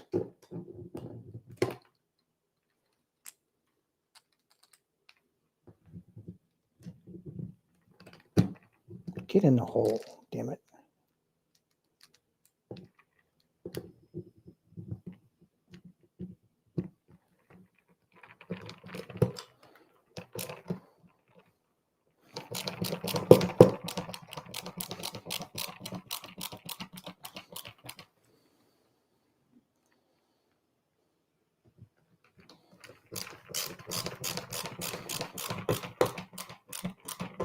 All right, brackets are in.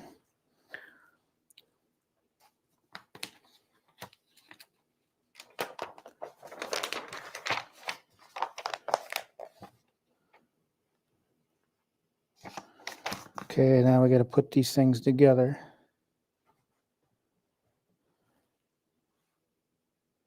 So B1 goes on M.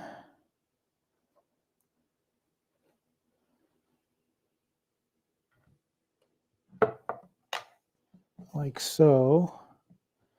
This part kind of gets a little confusing because you got to picture it in your head and you got to orient it correctly. But we're basically attaching the light board to the top of the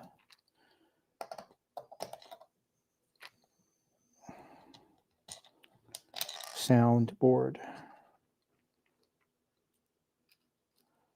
That's where it gets tricky and where I start really hating on these brackets. Get in there, damn it. Patience, sensei.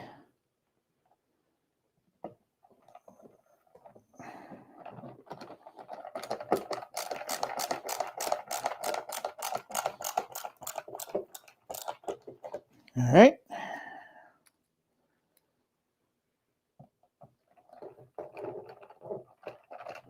Probably would have been easier to attach B2 to B1 before I did this, but it is what it is. All right, so we're going to line this up. The groove is going to match up with the groove on the soundboard. That's where the marquee is going to go. You can kind of see this groove right here. And on the soundboard, there's this groove here. So you want those grooves to be lined up so that the marquee can drop right in. Looks like I oriented the bracket right. Now this is going to be tricky because I did it the way I did it, but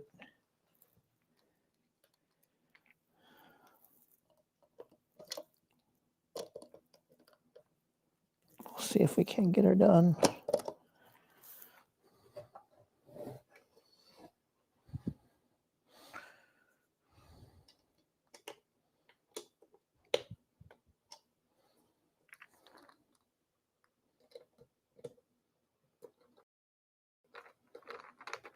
There we go. Oh, that went better than I thought it would. Just don't want to break it. That would be sad.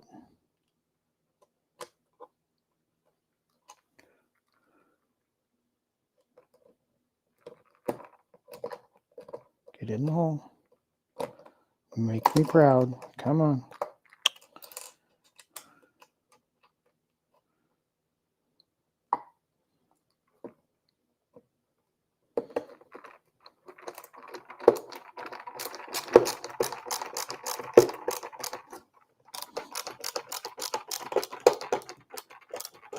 All right. So basically we have our marquee section done. But the marquee will go right here in these slots. And so now it wants us to put this section in.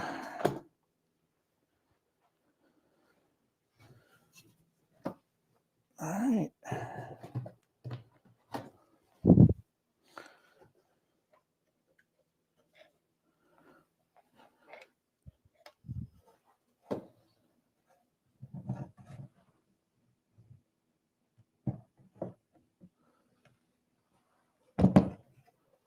Easy enough. And again, the Deluxe, those of you who've built previous versions of Arcade1Ups, this part kind of got a little difficult, but this is a fully assembled piece. I mean, it's screwed in and it fits like a glove where it's supposed to go. Your speakers are aimed out down into the open area here where the monitor is, and it's just an easier install. I think the Deluxes. I do like to undo the cables and get them going.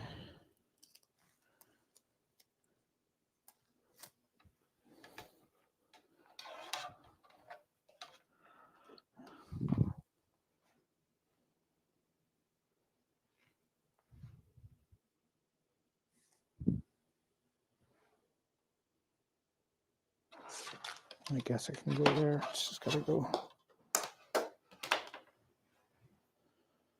So route the cables.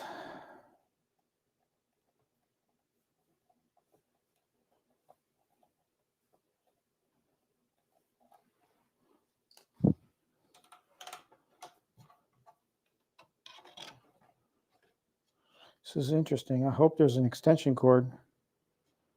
This ain't going to reach.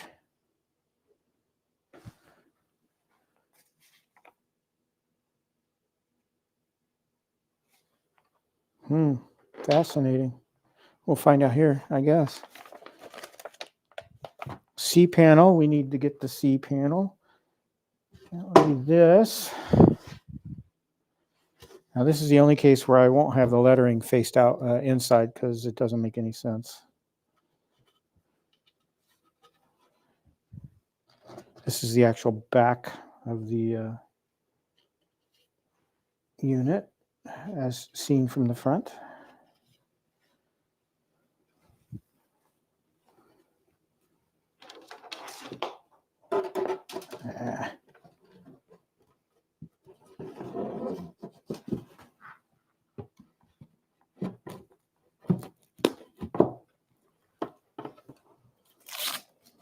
Make sure we pull the plastic out a little bit. All right, so that's that little piece there. So that step is done.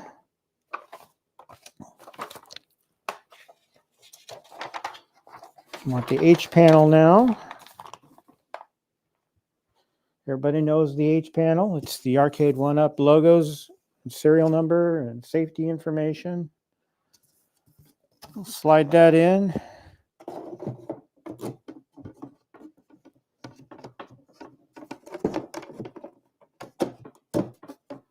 There we go, like so.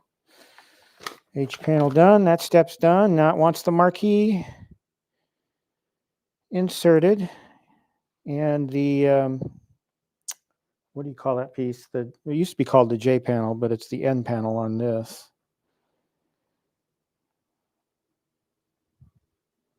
Let's take care of the marquee first.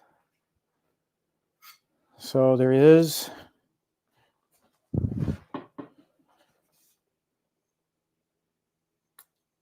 protective coating. I don't believe there's any protective coating on the reverse side. No, there's no protective coating. It's all just printed on that side. So that's the marquee.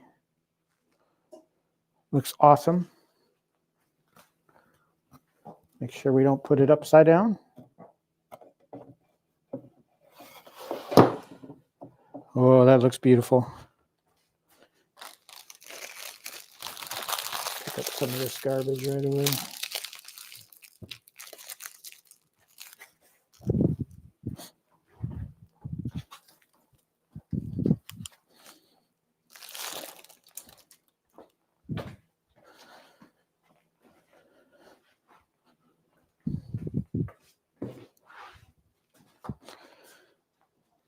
End panel, and this would be in right here.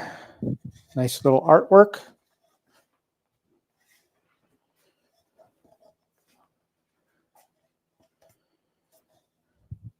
Yeah, that's interesting. Is that the correct orientation for that? Or is this?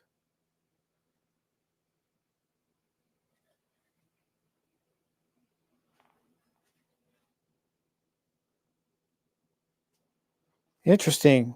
I want to make sure I get it right.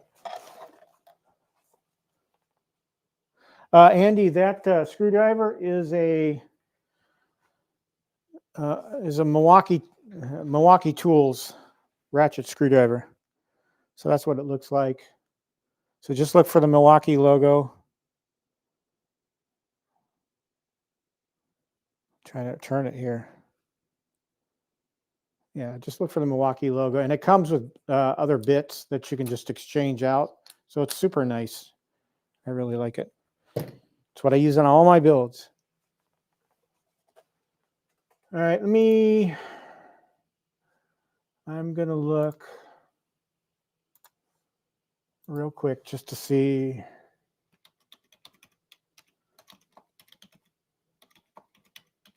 If I get the end panel. All right, just looking at a picture online. I'm glad I looked because I was going to put it in the wrong way. So the correct orientation is that. All right.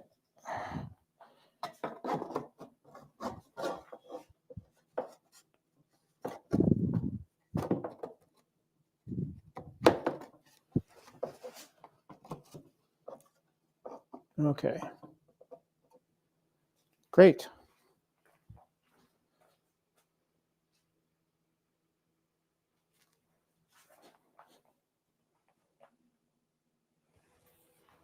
All right.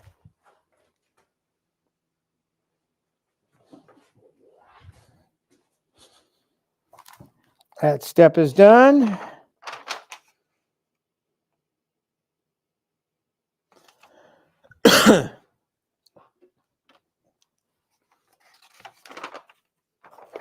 I'm still worried about the length of the wire for the light box for the marquee, but we'll see. I haven't. What did I do with the? There does look to be a bit of an extension cable here. So we'll see what the further step says. But right now it's asking me to put the other side of the top on.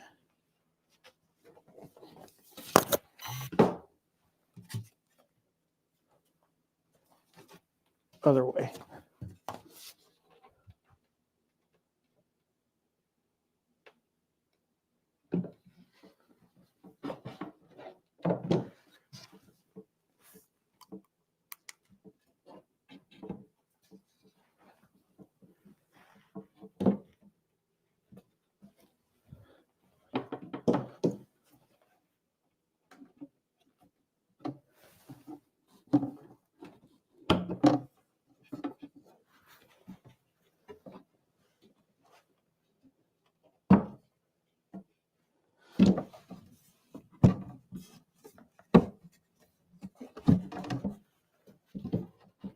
This is the tricky part, getting the monitor seat.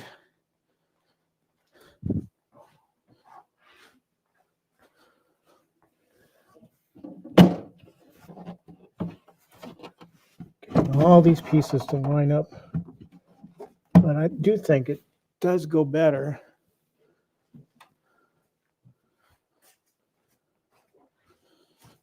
Than previous versions of Arcade1Up.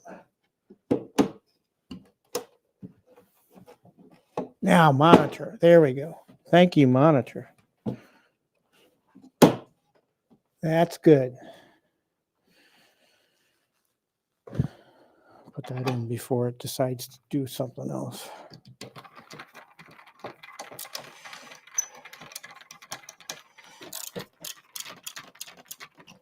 All right. We're doing our B screws.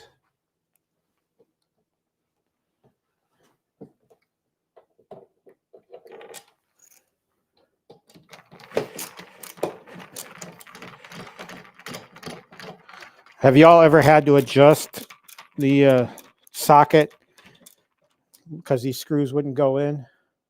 I've had to do that a couple of times. A little bit frustrating, especially if you have to take the cabinet partially apart again to get at them. But for the most part, they come in the right orientation.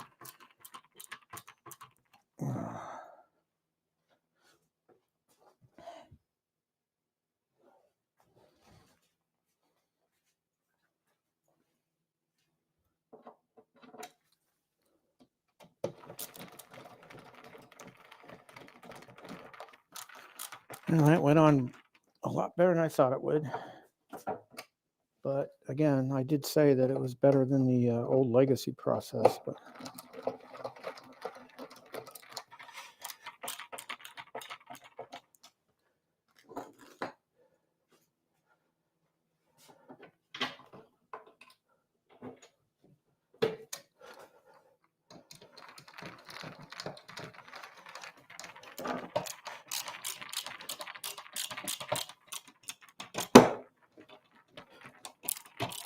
did I not? All of a sudden hearing things snap. Must not have had that board in right.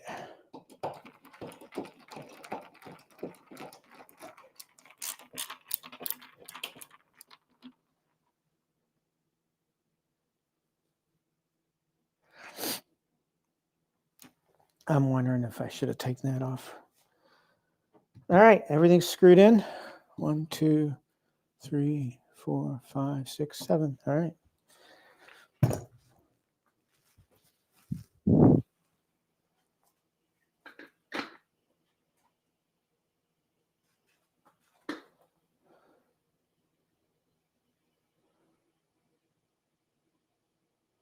Okay. Thanks, Jason. I appreciate it. Looking forward to doing that mod. So, all right, now we're at the point where we're going to put these two pieces together. So I'm going to take this opportunity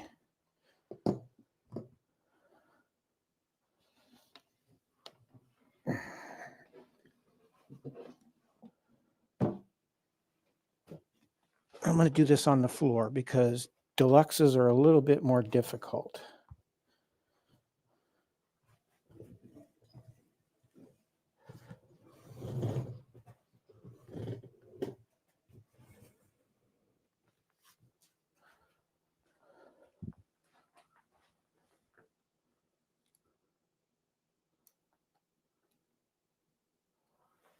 All right. Oh my God, there's some more cameras here.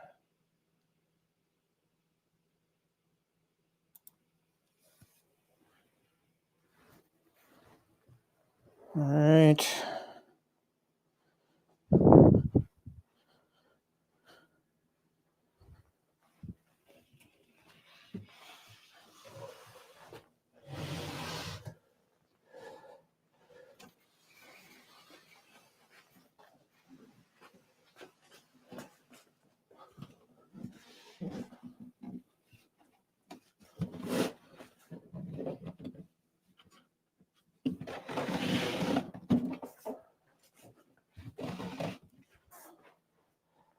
Running out of room here.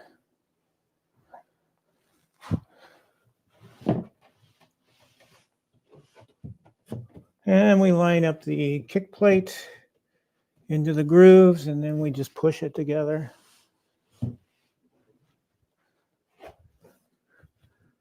Sometimes it doesn't go. There we go. All right. Now we got the cabinet in one piece.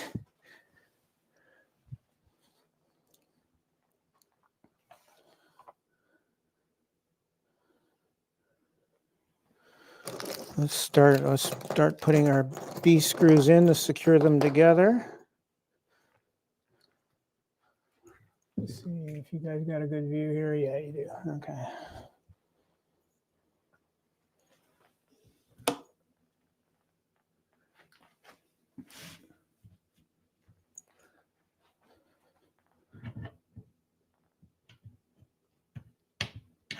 Uh-oh.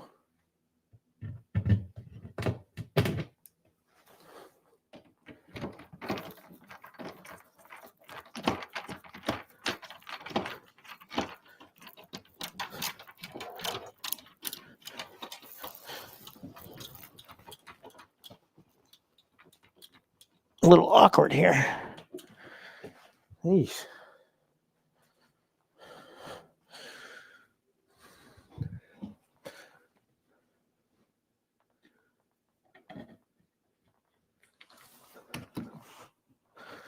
Boy, his holes aren't lining up right. Come on, get in the hole.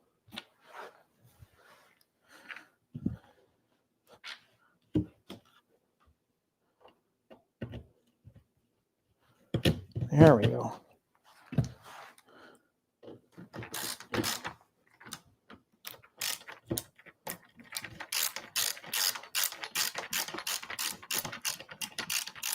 Kind of move it around a little bit just to make sure the screw is getting properly seated.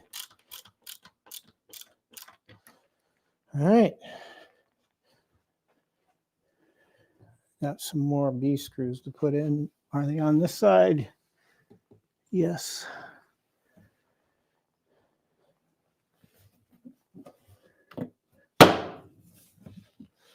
Let's stand this puppy up. No, maybe I shouldn't.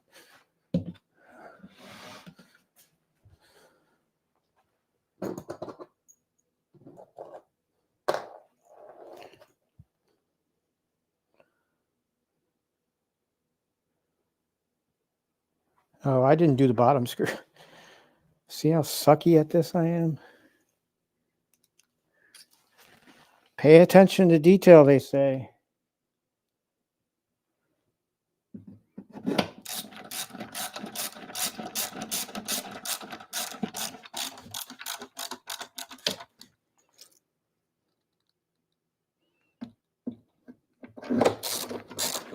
My microphone has a red light on it. I hope I'm not running out of battery power here. It should be fully charged, actually.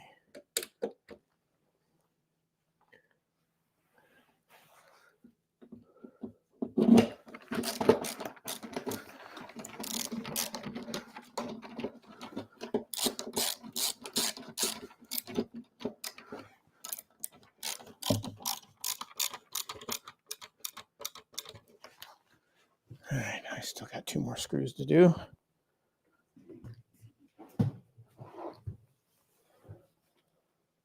Make sure I got audio. Yep. All right. 2 more screws, 1 on each side.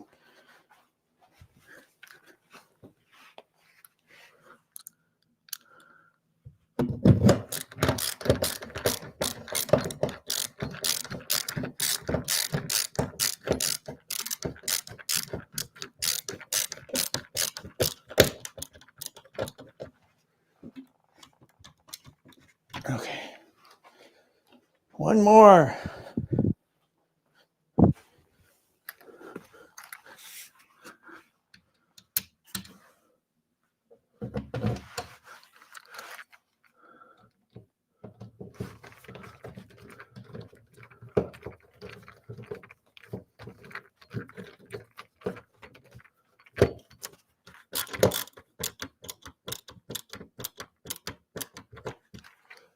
Okay. Now we're ready to stand this puppy up.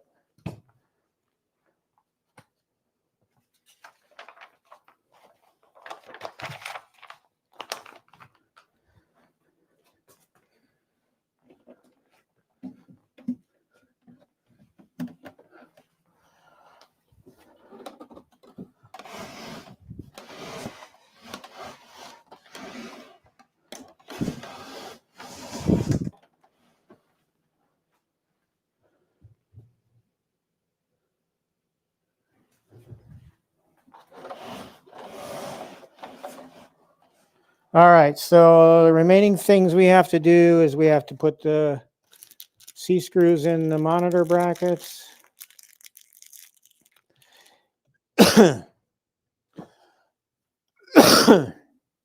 Excuse me.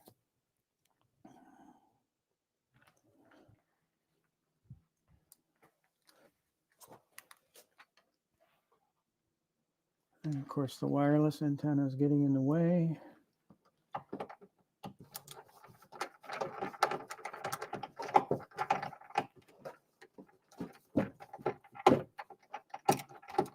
I really hope this monitor is not bored because there's a couple of dents in there.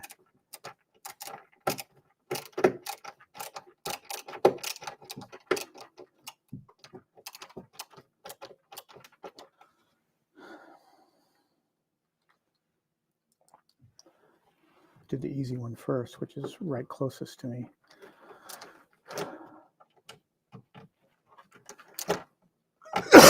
Oh, I apologize, people.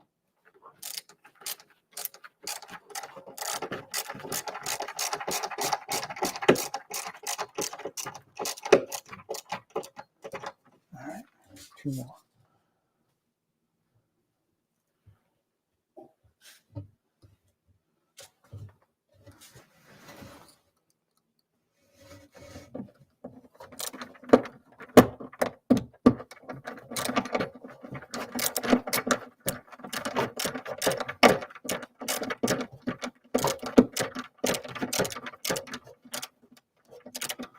Ooh, this is tough.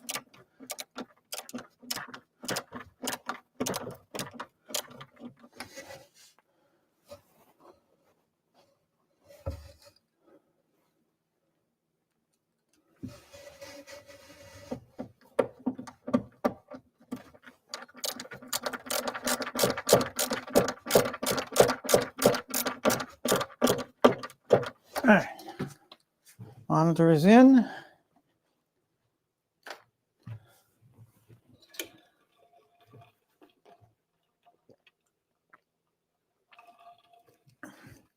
Sorry if you heard me take a swig.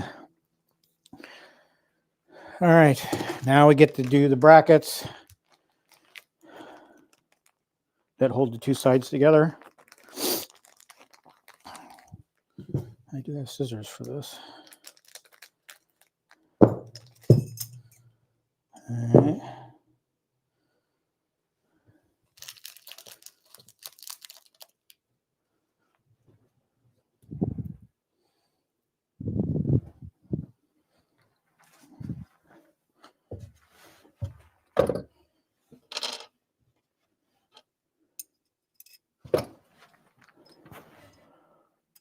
Same deal with the L brackets. The monitor brackets, I just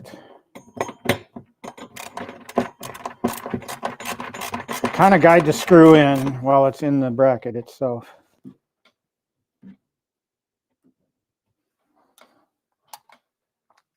Diagonally. Come on.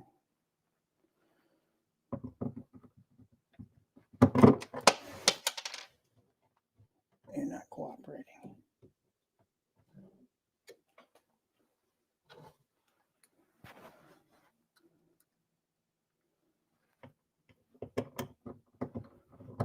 Come on. Help me out. There we go.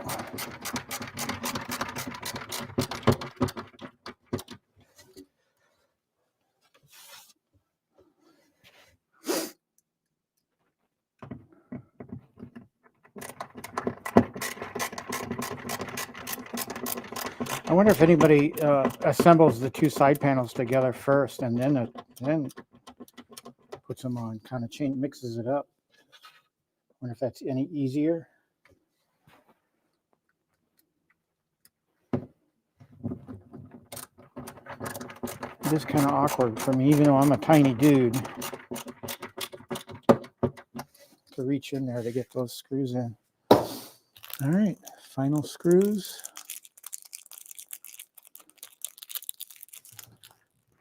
And before I button this thing up, I'm going to make sure it's working okay. Always a prudent thing to do. A lot of people do it before they even put the monitor in.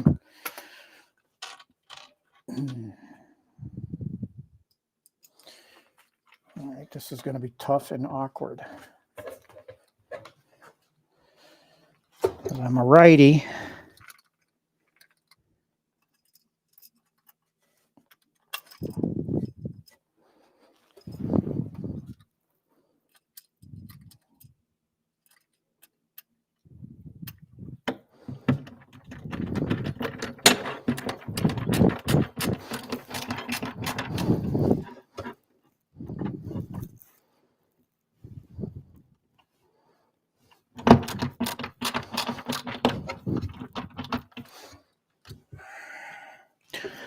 Awkward as hell.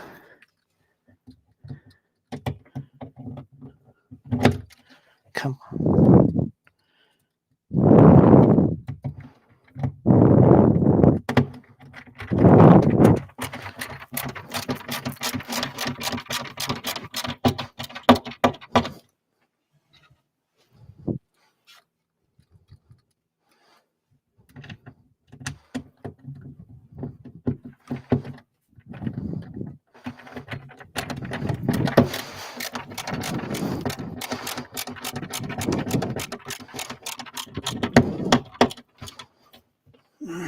One more.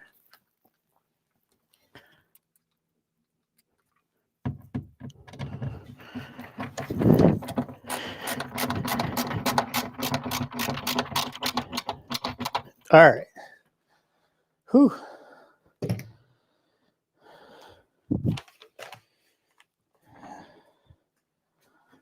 And if we follow them on, now it's time to peel the plastic off.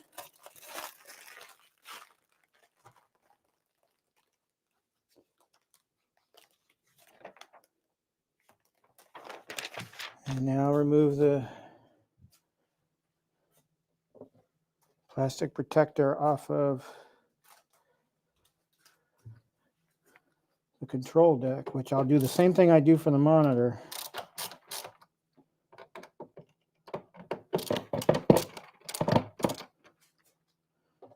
I might even have to take this off because I don't know how I'm going to start to remove this.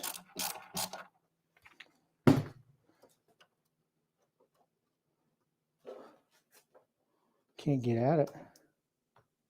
Oh, wait a minute. I might. Oh, there we go. There we go.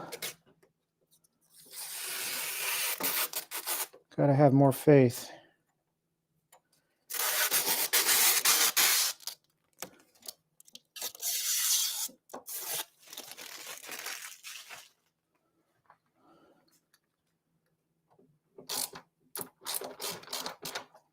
Don't over tighten.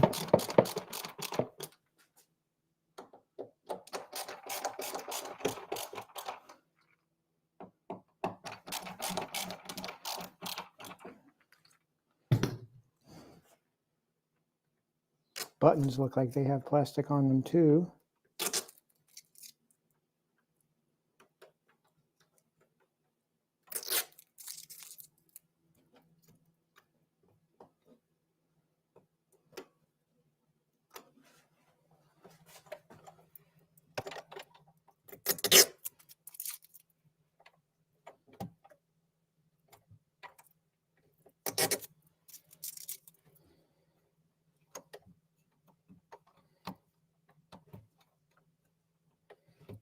Come on.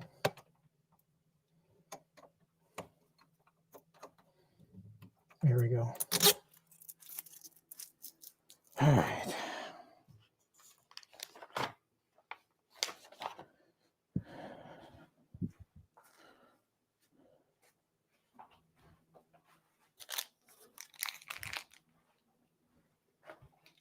We'll put the dust cover on the joystick.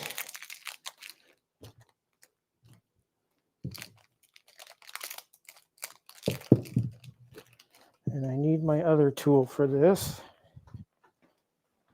I have a special tool for putting these on. Joystick knobs. A little wrench. See it here.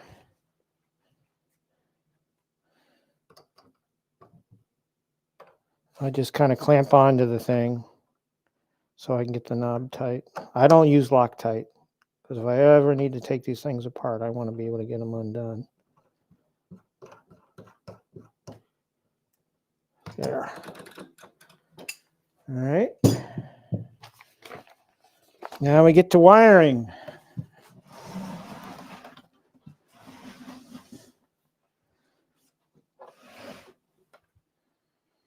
All right, Z, which is for lighting, wants this splitter. So we've got a splitter that goes into Z. Right there. And the marquee goes into 1. Okay. So marquee gets one side of that. And coin door gets the other one. So we'll undo the coin door wire, which I didn't do earlier.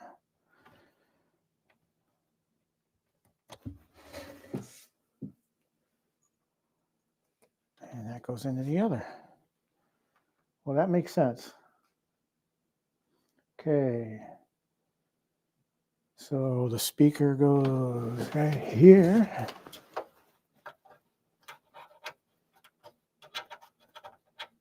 And I can't see the port because it's on the opposite side of me. But it's in there now. And then I need the power.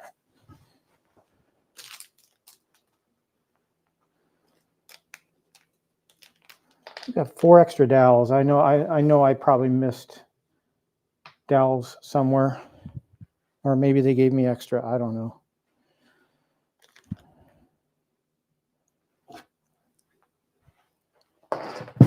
Always disheartening to see extra parts. Seems pretty stable.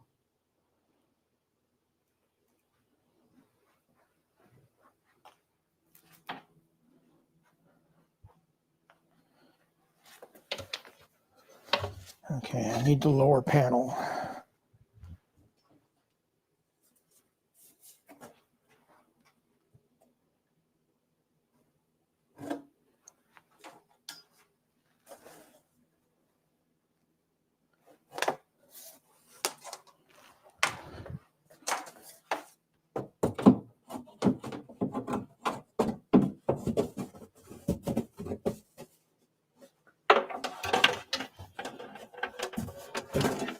Just need to know how to run the cable. Pushing the power cable through the backboard.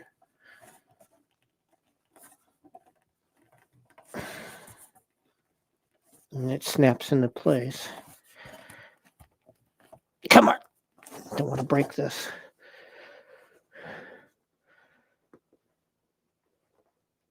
Come on, get in there.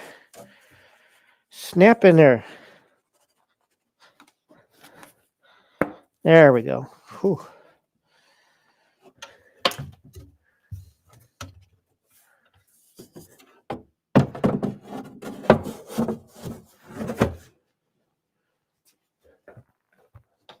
Why doesn't that fit?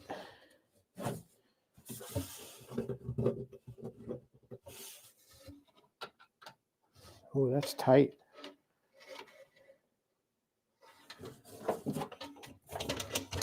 Is this supposed to go this way?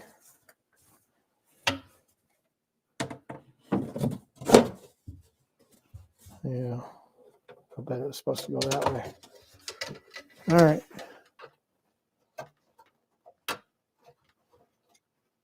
Power's in. Now, let's go ahead and secure the lower backboard.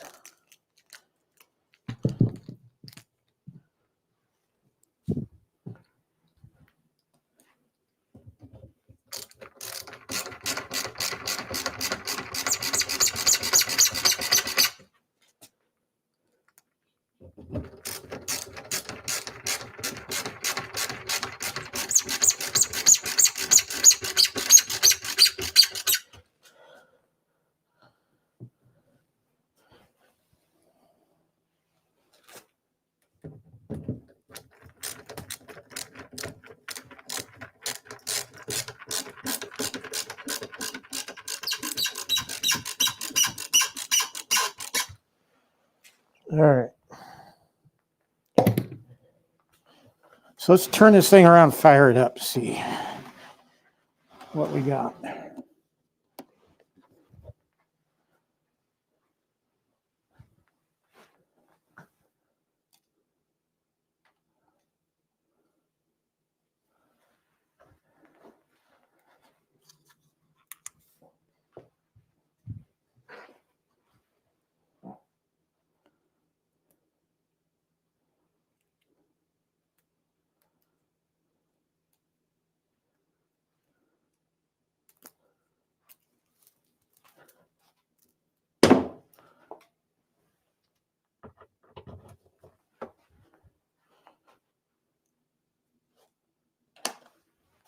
I'm going to borrow my Pong power for now.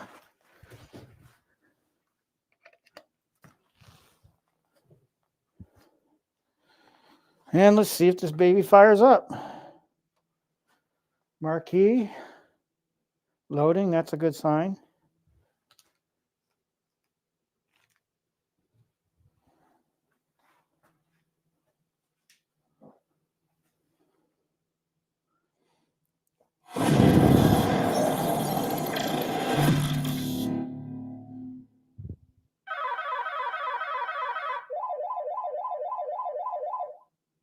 That's a pretty good startup screen.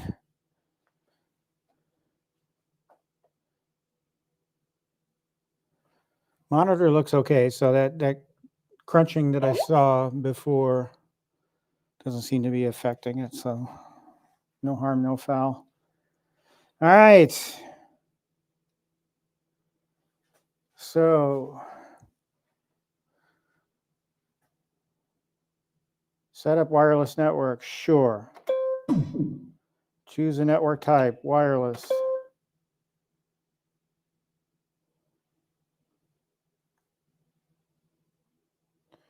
Enter name of network. I'll put our name in there.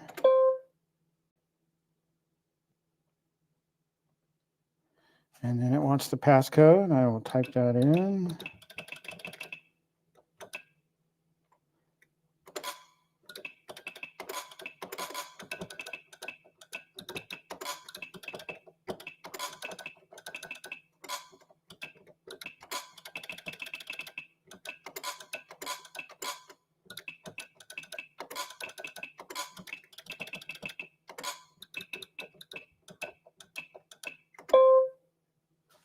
All right, let's see if it connects.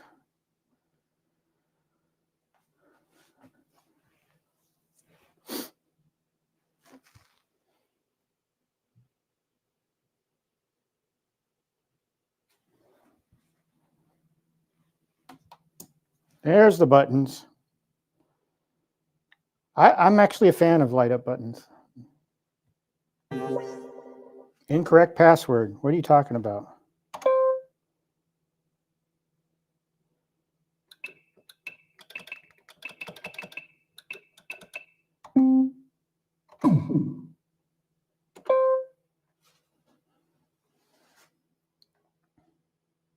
I'm sure there's an update or two that I gotta.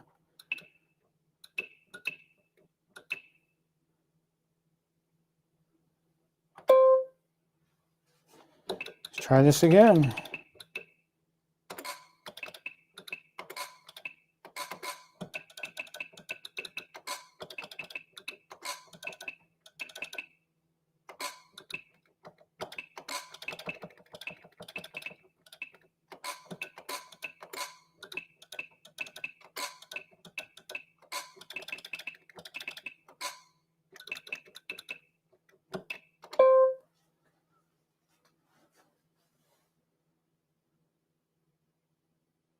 There we go.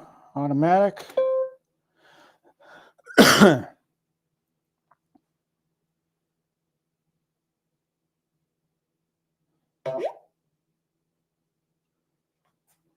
Wants me to go through the QR code. I'll do that later. Actually, I need to do it now.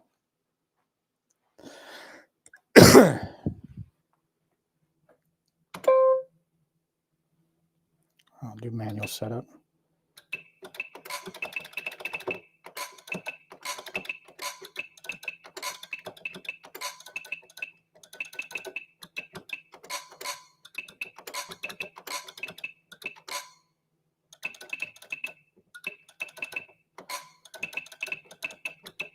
Wish they would put the common email provider names in there as a selection item, and then have to type the whole damn thing in.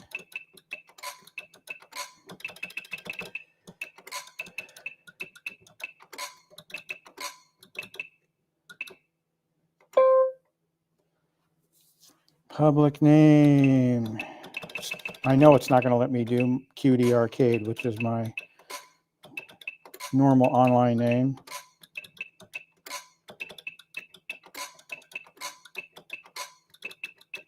But we'll give it a shot. Nope, public name is not available. So it's at this point that I append something on the end.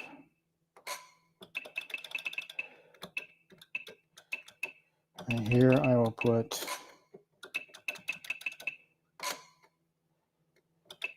GD for Galaga Deluxe.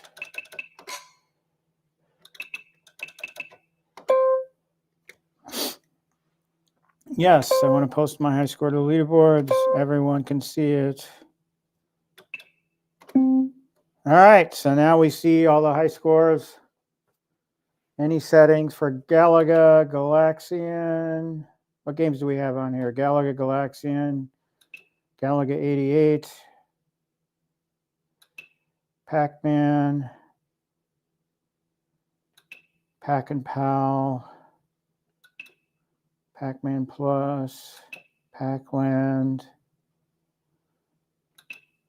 Pac-Mania, Super Pac-Man, Dig Dug, Dig Dug 2, Rolling Thunder, Rompers and Rolling Thunder, and Mappy. Oh, someone named Anonymous as the top scores of Mappy. All right. I'm going to move this camera. We're going to do some gameplay.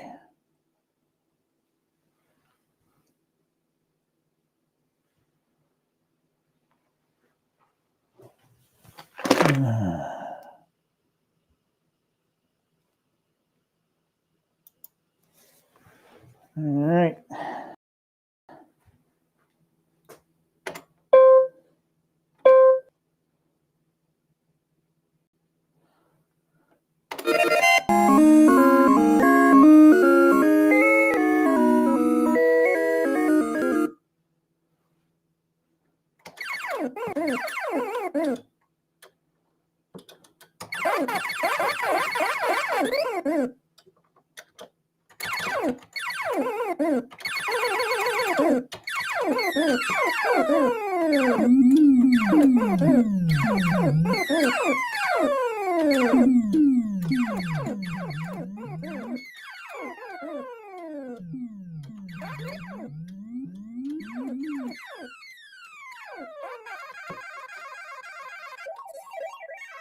I'm standing in an awkward position.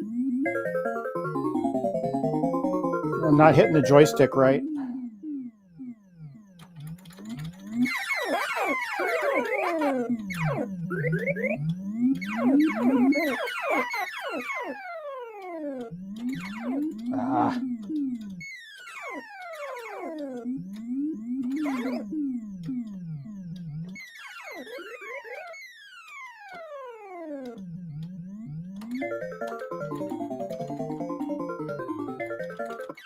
Pros will not get the second ship until the second stage, just so they perfectly wind up center for the challenger stage.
Ah.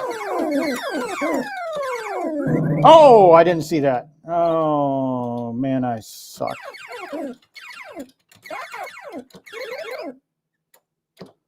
That's all right. We're not down and out yet.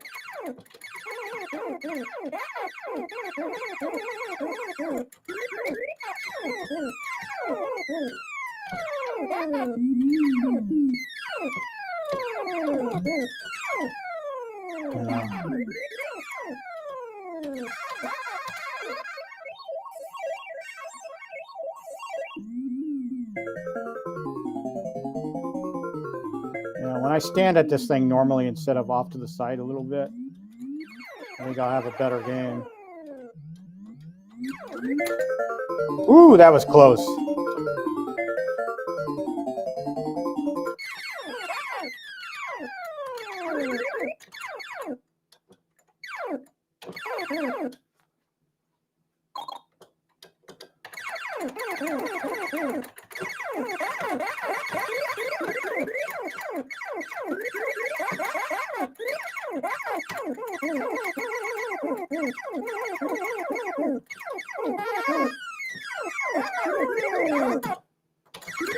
Ah.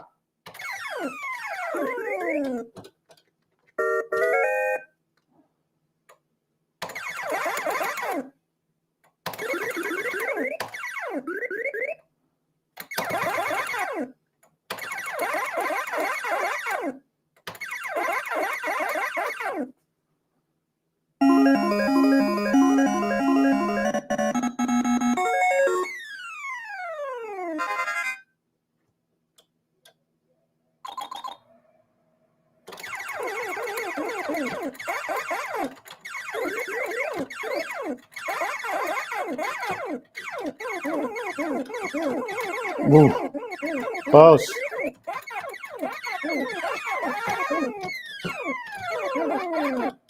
Ah. Oh! Ah. This is at this point now, I'll probably just rage quit the game. Because I'm a sore loser. Joystick is a little bit, I don't know, maybe it's because I'm standing awkwardly. Joystick just feels a little off to me. But maybe if I get some more playtime with it.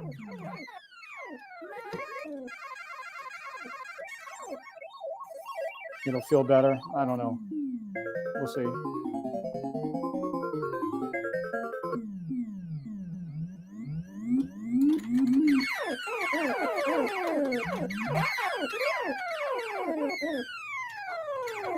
Ooh. Very careful not to shoot that guy.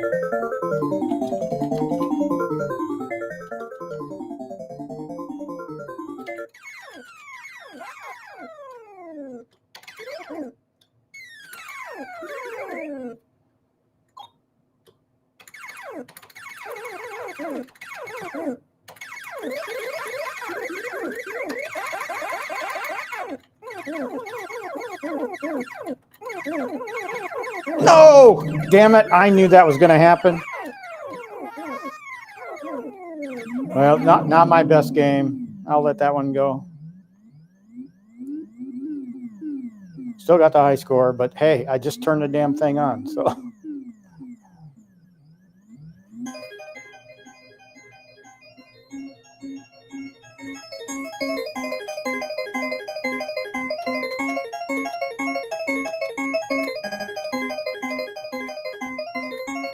All right, well, I'll definitely be over 200 later, I think, once I get some more game time with it. Let's go back to the menu. Now I'm kind of with Mrs. Cornercade. I like to play the games on their the cabinets that they were their marquee game. So Galaga is a game I'll play on this cabinet. Pac-Man, I want to get the Pac-Man Deluxe, and I'll play Pac-Man on it. But it's nice to know it's still an option there for me.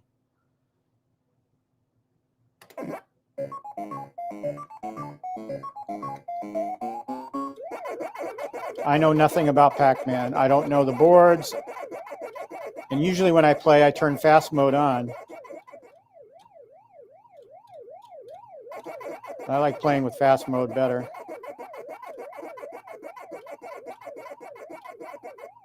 Oh, see, I suck.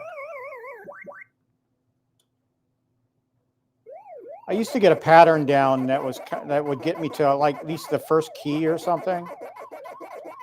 But it's been ages since I did that.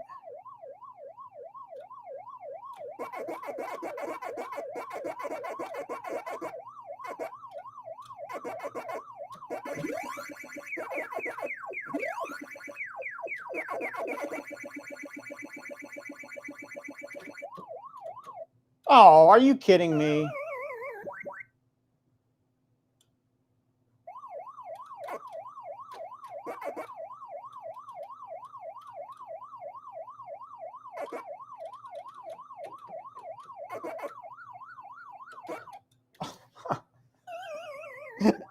I can't believe that.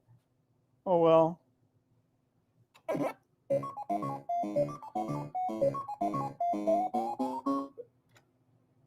Let's see, what other favorite game on here I have? Used to be really good at Super Pac-Man too, but I haven't spent a significant amount of time on that to get back into my old. I have Dig Dug, so I have the Marquee Gap. I'll be playing Dig Dug on Dig Dug, but Galaxian is another game I have a lot of nostalgia for. I wish Arcade1Up did a Galaxian cabinet. I'd buy it. A lot of nostalgia for this game.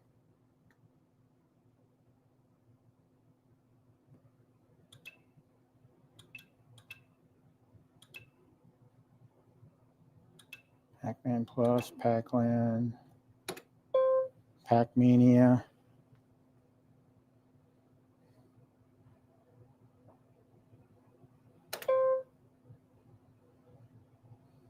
Kind of like Pac-Mania.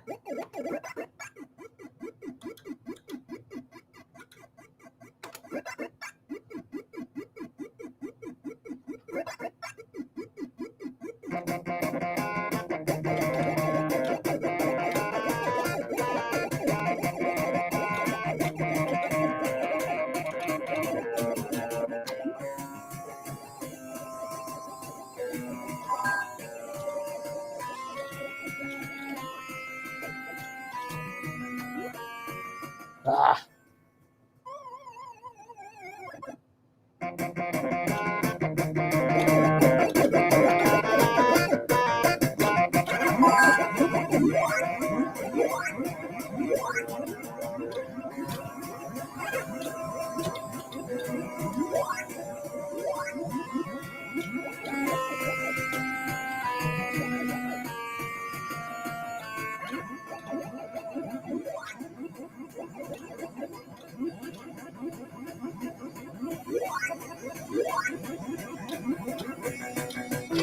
Oh.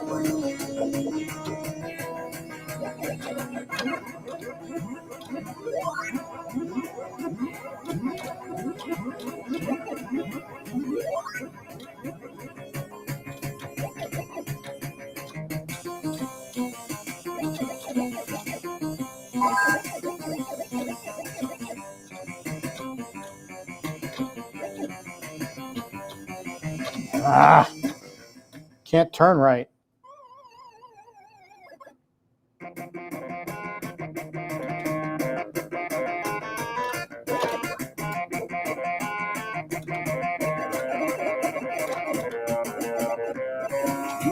Oh.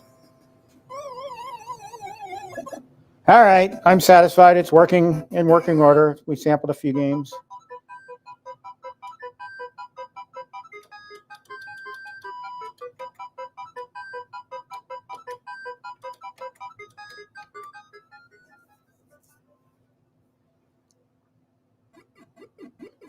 All right.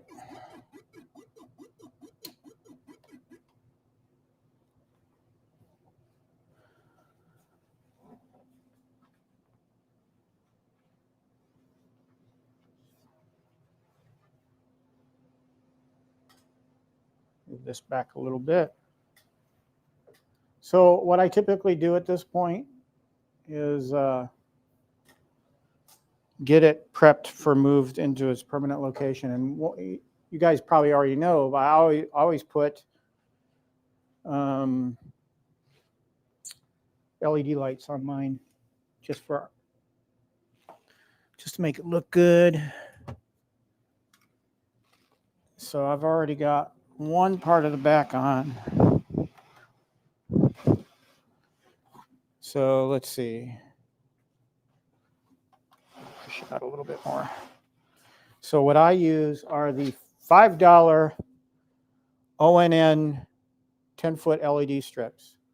Now, because this panel is in two parts, when I put LED lights on, I don't like to run the LED lights across, because if I have to take this thing, or I have to open this up for whatever reason, I don't want to have to rip up the LED lighting. So I'll put one around the top part and one around the bottom. And I'll have some, since they're 10 feet, I'll have some left over, but that's okay.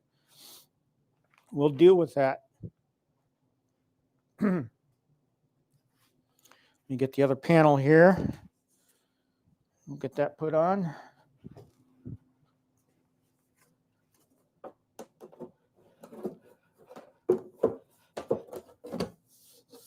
Great. Screws.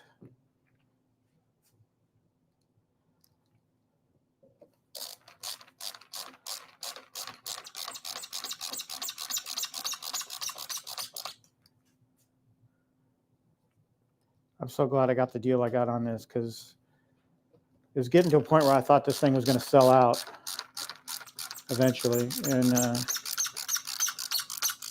I kind of wonder, though, if Arcade1Up is going to keep the deluxes in stock, if they're going to keep asking for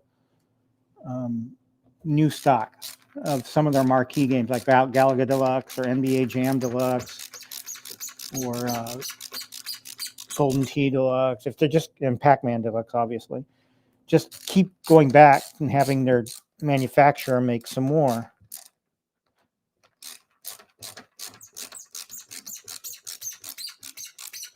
But I always had that fear that Galaga Deluxe was going to go away, and I'm never going to be able to get it. I wanted this cabinet with this artwork.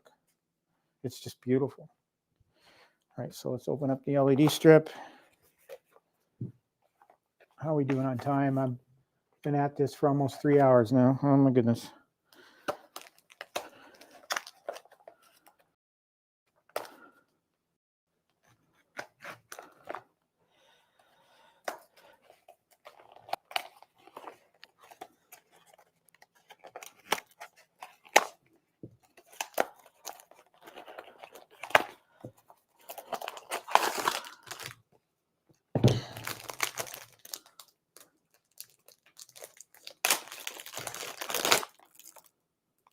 Oh, it's interesting. These are different. The remote is actually bigger. Interesting. They made a change.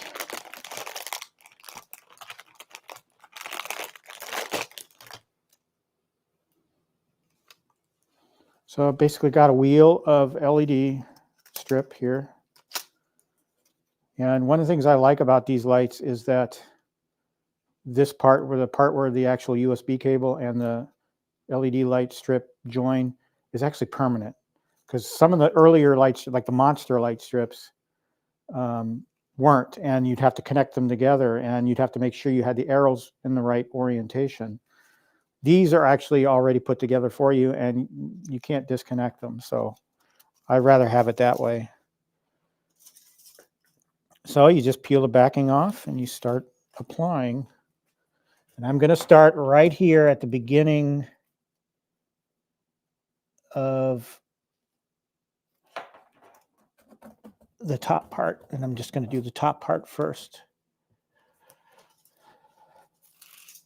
And I try to keep it as straight as possible, maybe a 1/4 inch away from the edge. And sometimes I don't always get it straight. And you just press it down into place. And you kind of put a little kink here at the top.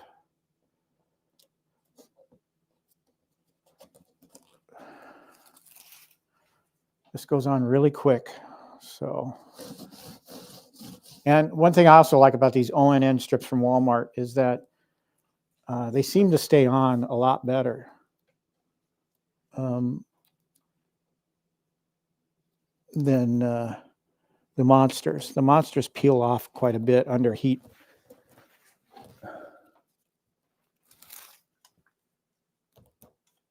Now I'm obviously going to have some left over, but that's okay.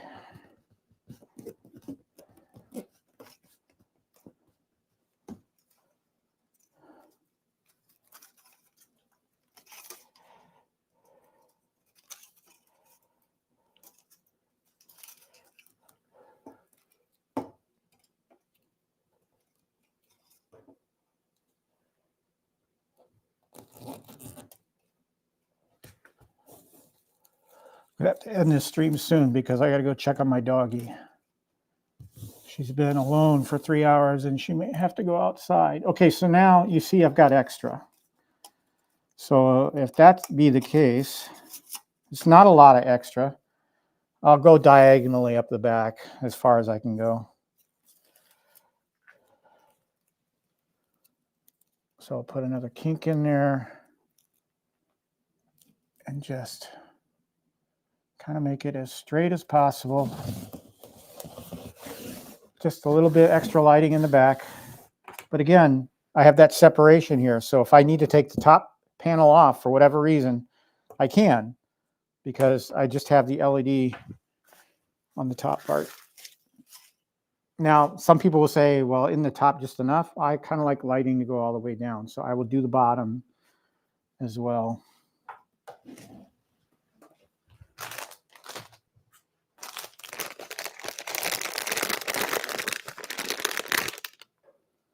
It's interesting because these new, these used to be super thin and they had like a internal battery, but now they're coming thick, like a 1/2 inch thick, and they actually give you batteries now.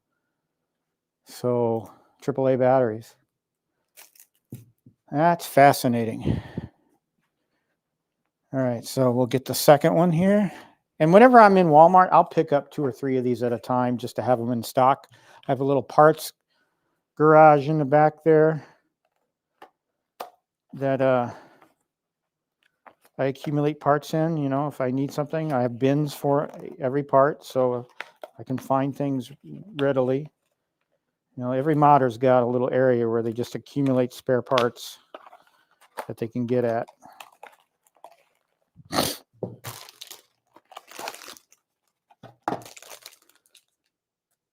Actually, I have to make a Walmart trip later, so I'll probably pick up some more of these.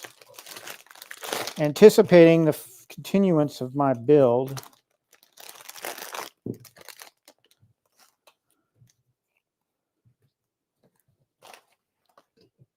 okay. So again, we got another wheel here.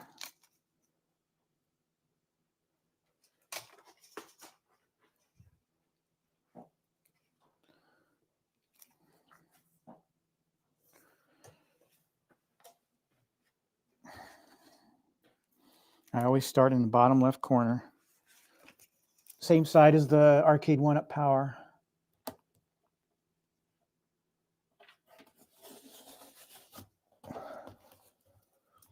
Okay. And you got to make sure you stop and turn so you're not blocking the screws. You want to be able to get at those screws.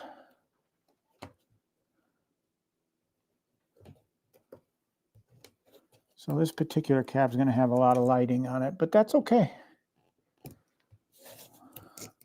More lighting good, less lighting bad. I like the ambiance that the LED lights give. Okay.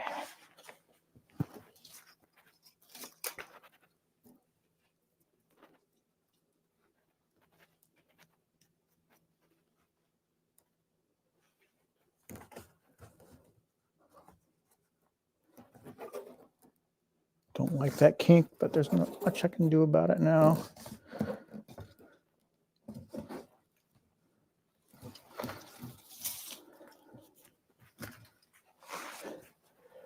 Might have super extra on this one because the bottom panel's a little.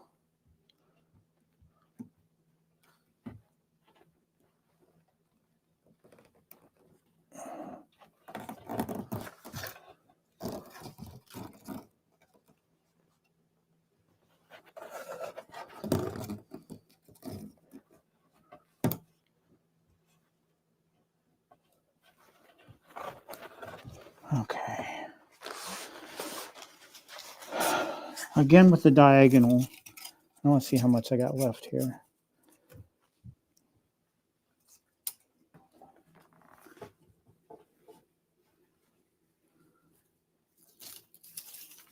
And you can run this however you want. I mean, if there's a better pattern you want to do, by all means do it.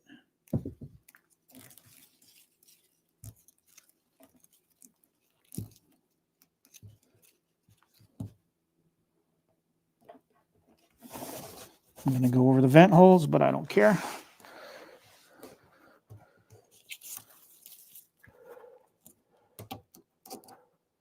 And I'm just going to go back down the middle again. Or actually, no, I think I'll just run this extra along the top here.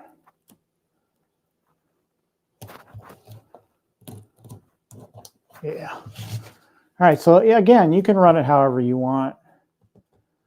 Kind of don't like some of the kinks I did, but that's okay, it'll hold.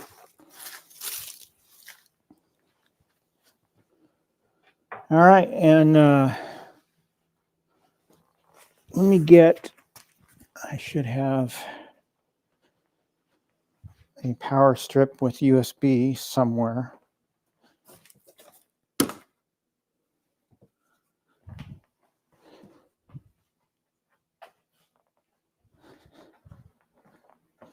In my parts storage.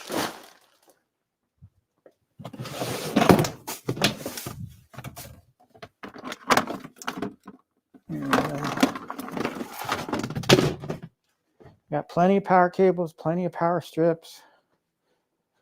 Cheap $10 ONN power strips at Walmart. But they also come with USB, so.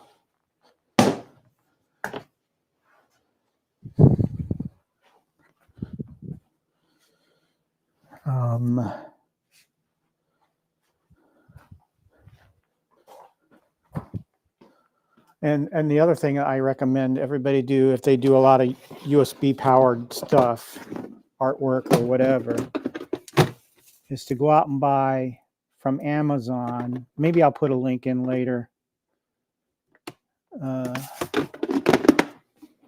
Go to Amazon and buy their a 10-pack of their USB extensions, 2.0 extensions.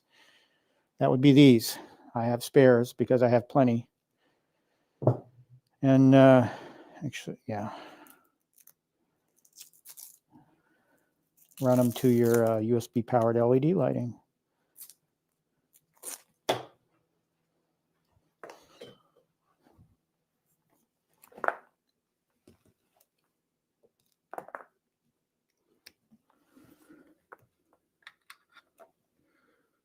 All right, so I got power there. This one will reach, so I'll just plug that one right in. All right, so there's your LED lighting. Now, just to show you how to control them, let's put the batteries in. Our newfangled remote. Actually kind of impressed. I prefer having batteries I can change in these because the old ones you just had to throw out and somehow get a new one. When the battery died, it died. And I think Walmart got enough complaints about these maybe that they had their manufacturer change. That's a good thing.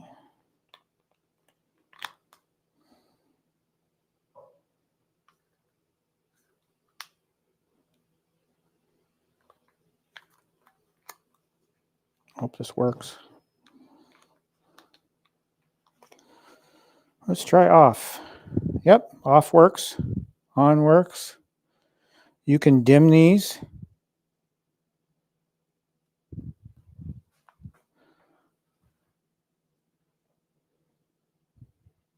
There we go. You can dim the lighting if the lighting is too bright for you.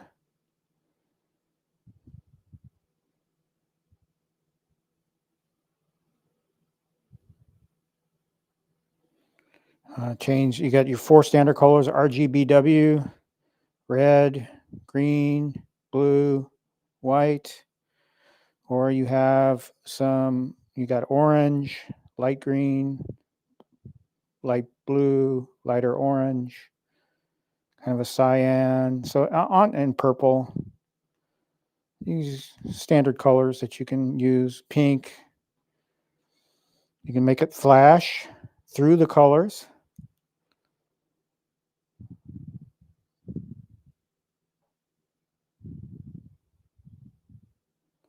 You can do a fade. So whatever desired effect, I just leave them on. I don't do any effect. But you do have that option. So you got smooth transitions here between colors.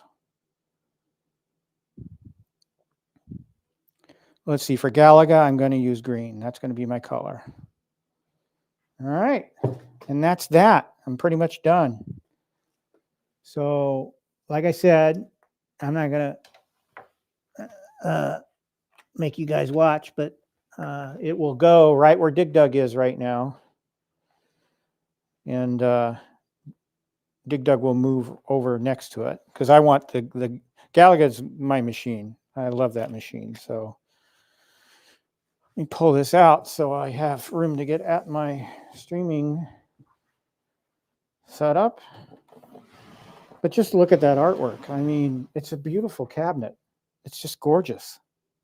I also have to put the black caps on, but I won't make you watch that. I have cap covers for this. So now that I know that everything is working, everything is fine, I'll put the caps on. But again, I won't make you watch that. But again, an absolutely stunning cabinet. Artwork is just gorgeous. It brings 100% brings total nostalgia for me. I'm so happy I've got this in my arcade now. I've been wanting it ever since it came out, really.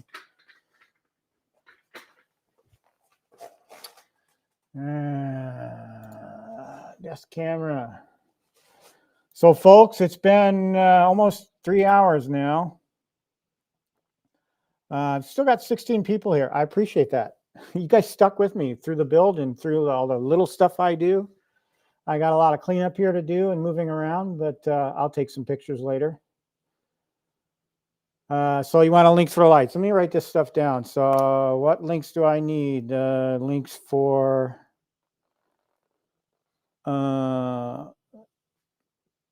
LED strips. Yeah, I can do that. We'll do the Amazon 2.0. I got to order more of those, I think. I'm running low. 2.0 extension. Maybe I'll even throw in a link for the Milwaukee tool that I use in my builds. Oh, the other thing too that I have that I need to attach. Help me out, chat. Okay, help me out on this. Where do you think I should attach this? Because it comes with its own adhesive strips. On the back somewhere. Where would you recommend? Kind of a finishing touch to the build is to put this nice certificate of authenticity.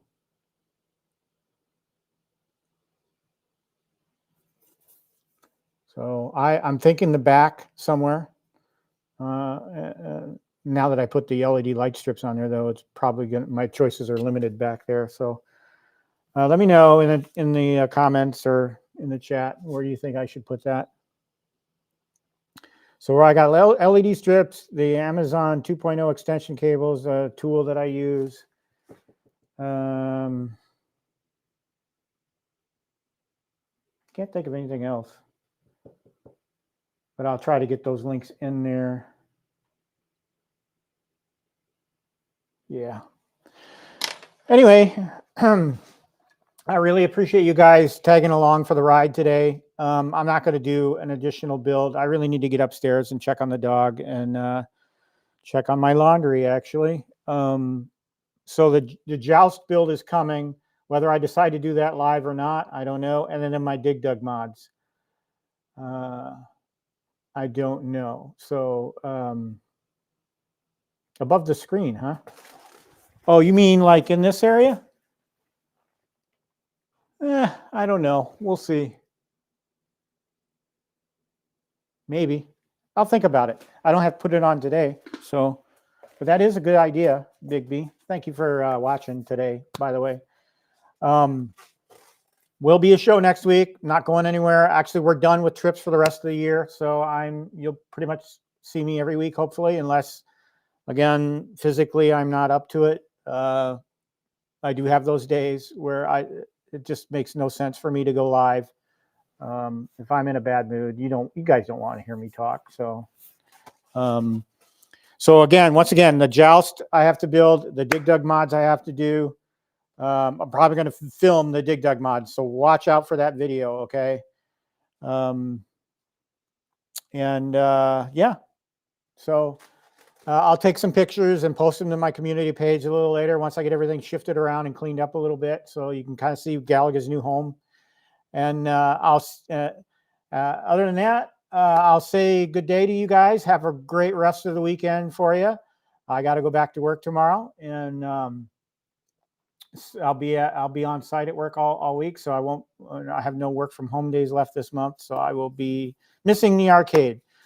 That's one of the nice things about working from home. You can come down here on your breaks and you can play games. And so until next Sunday, I will see you. You guys have a great, safe week.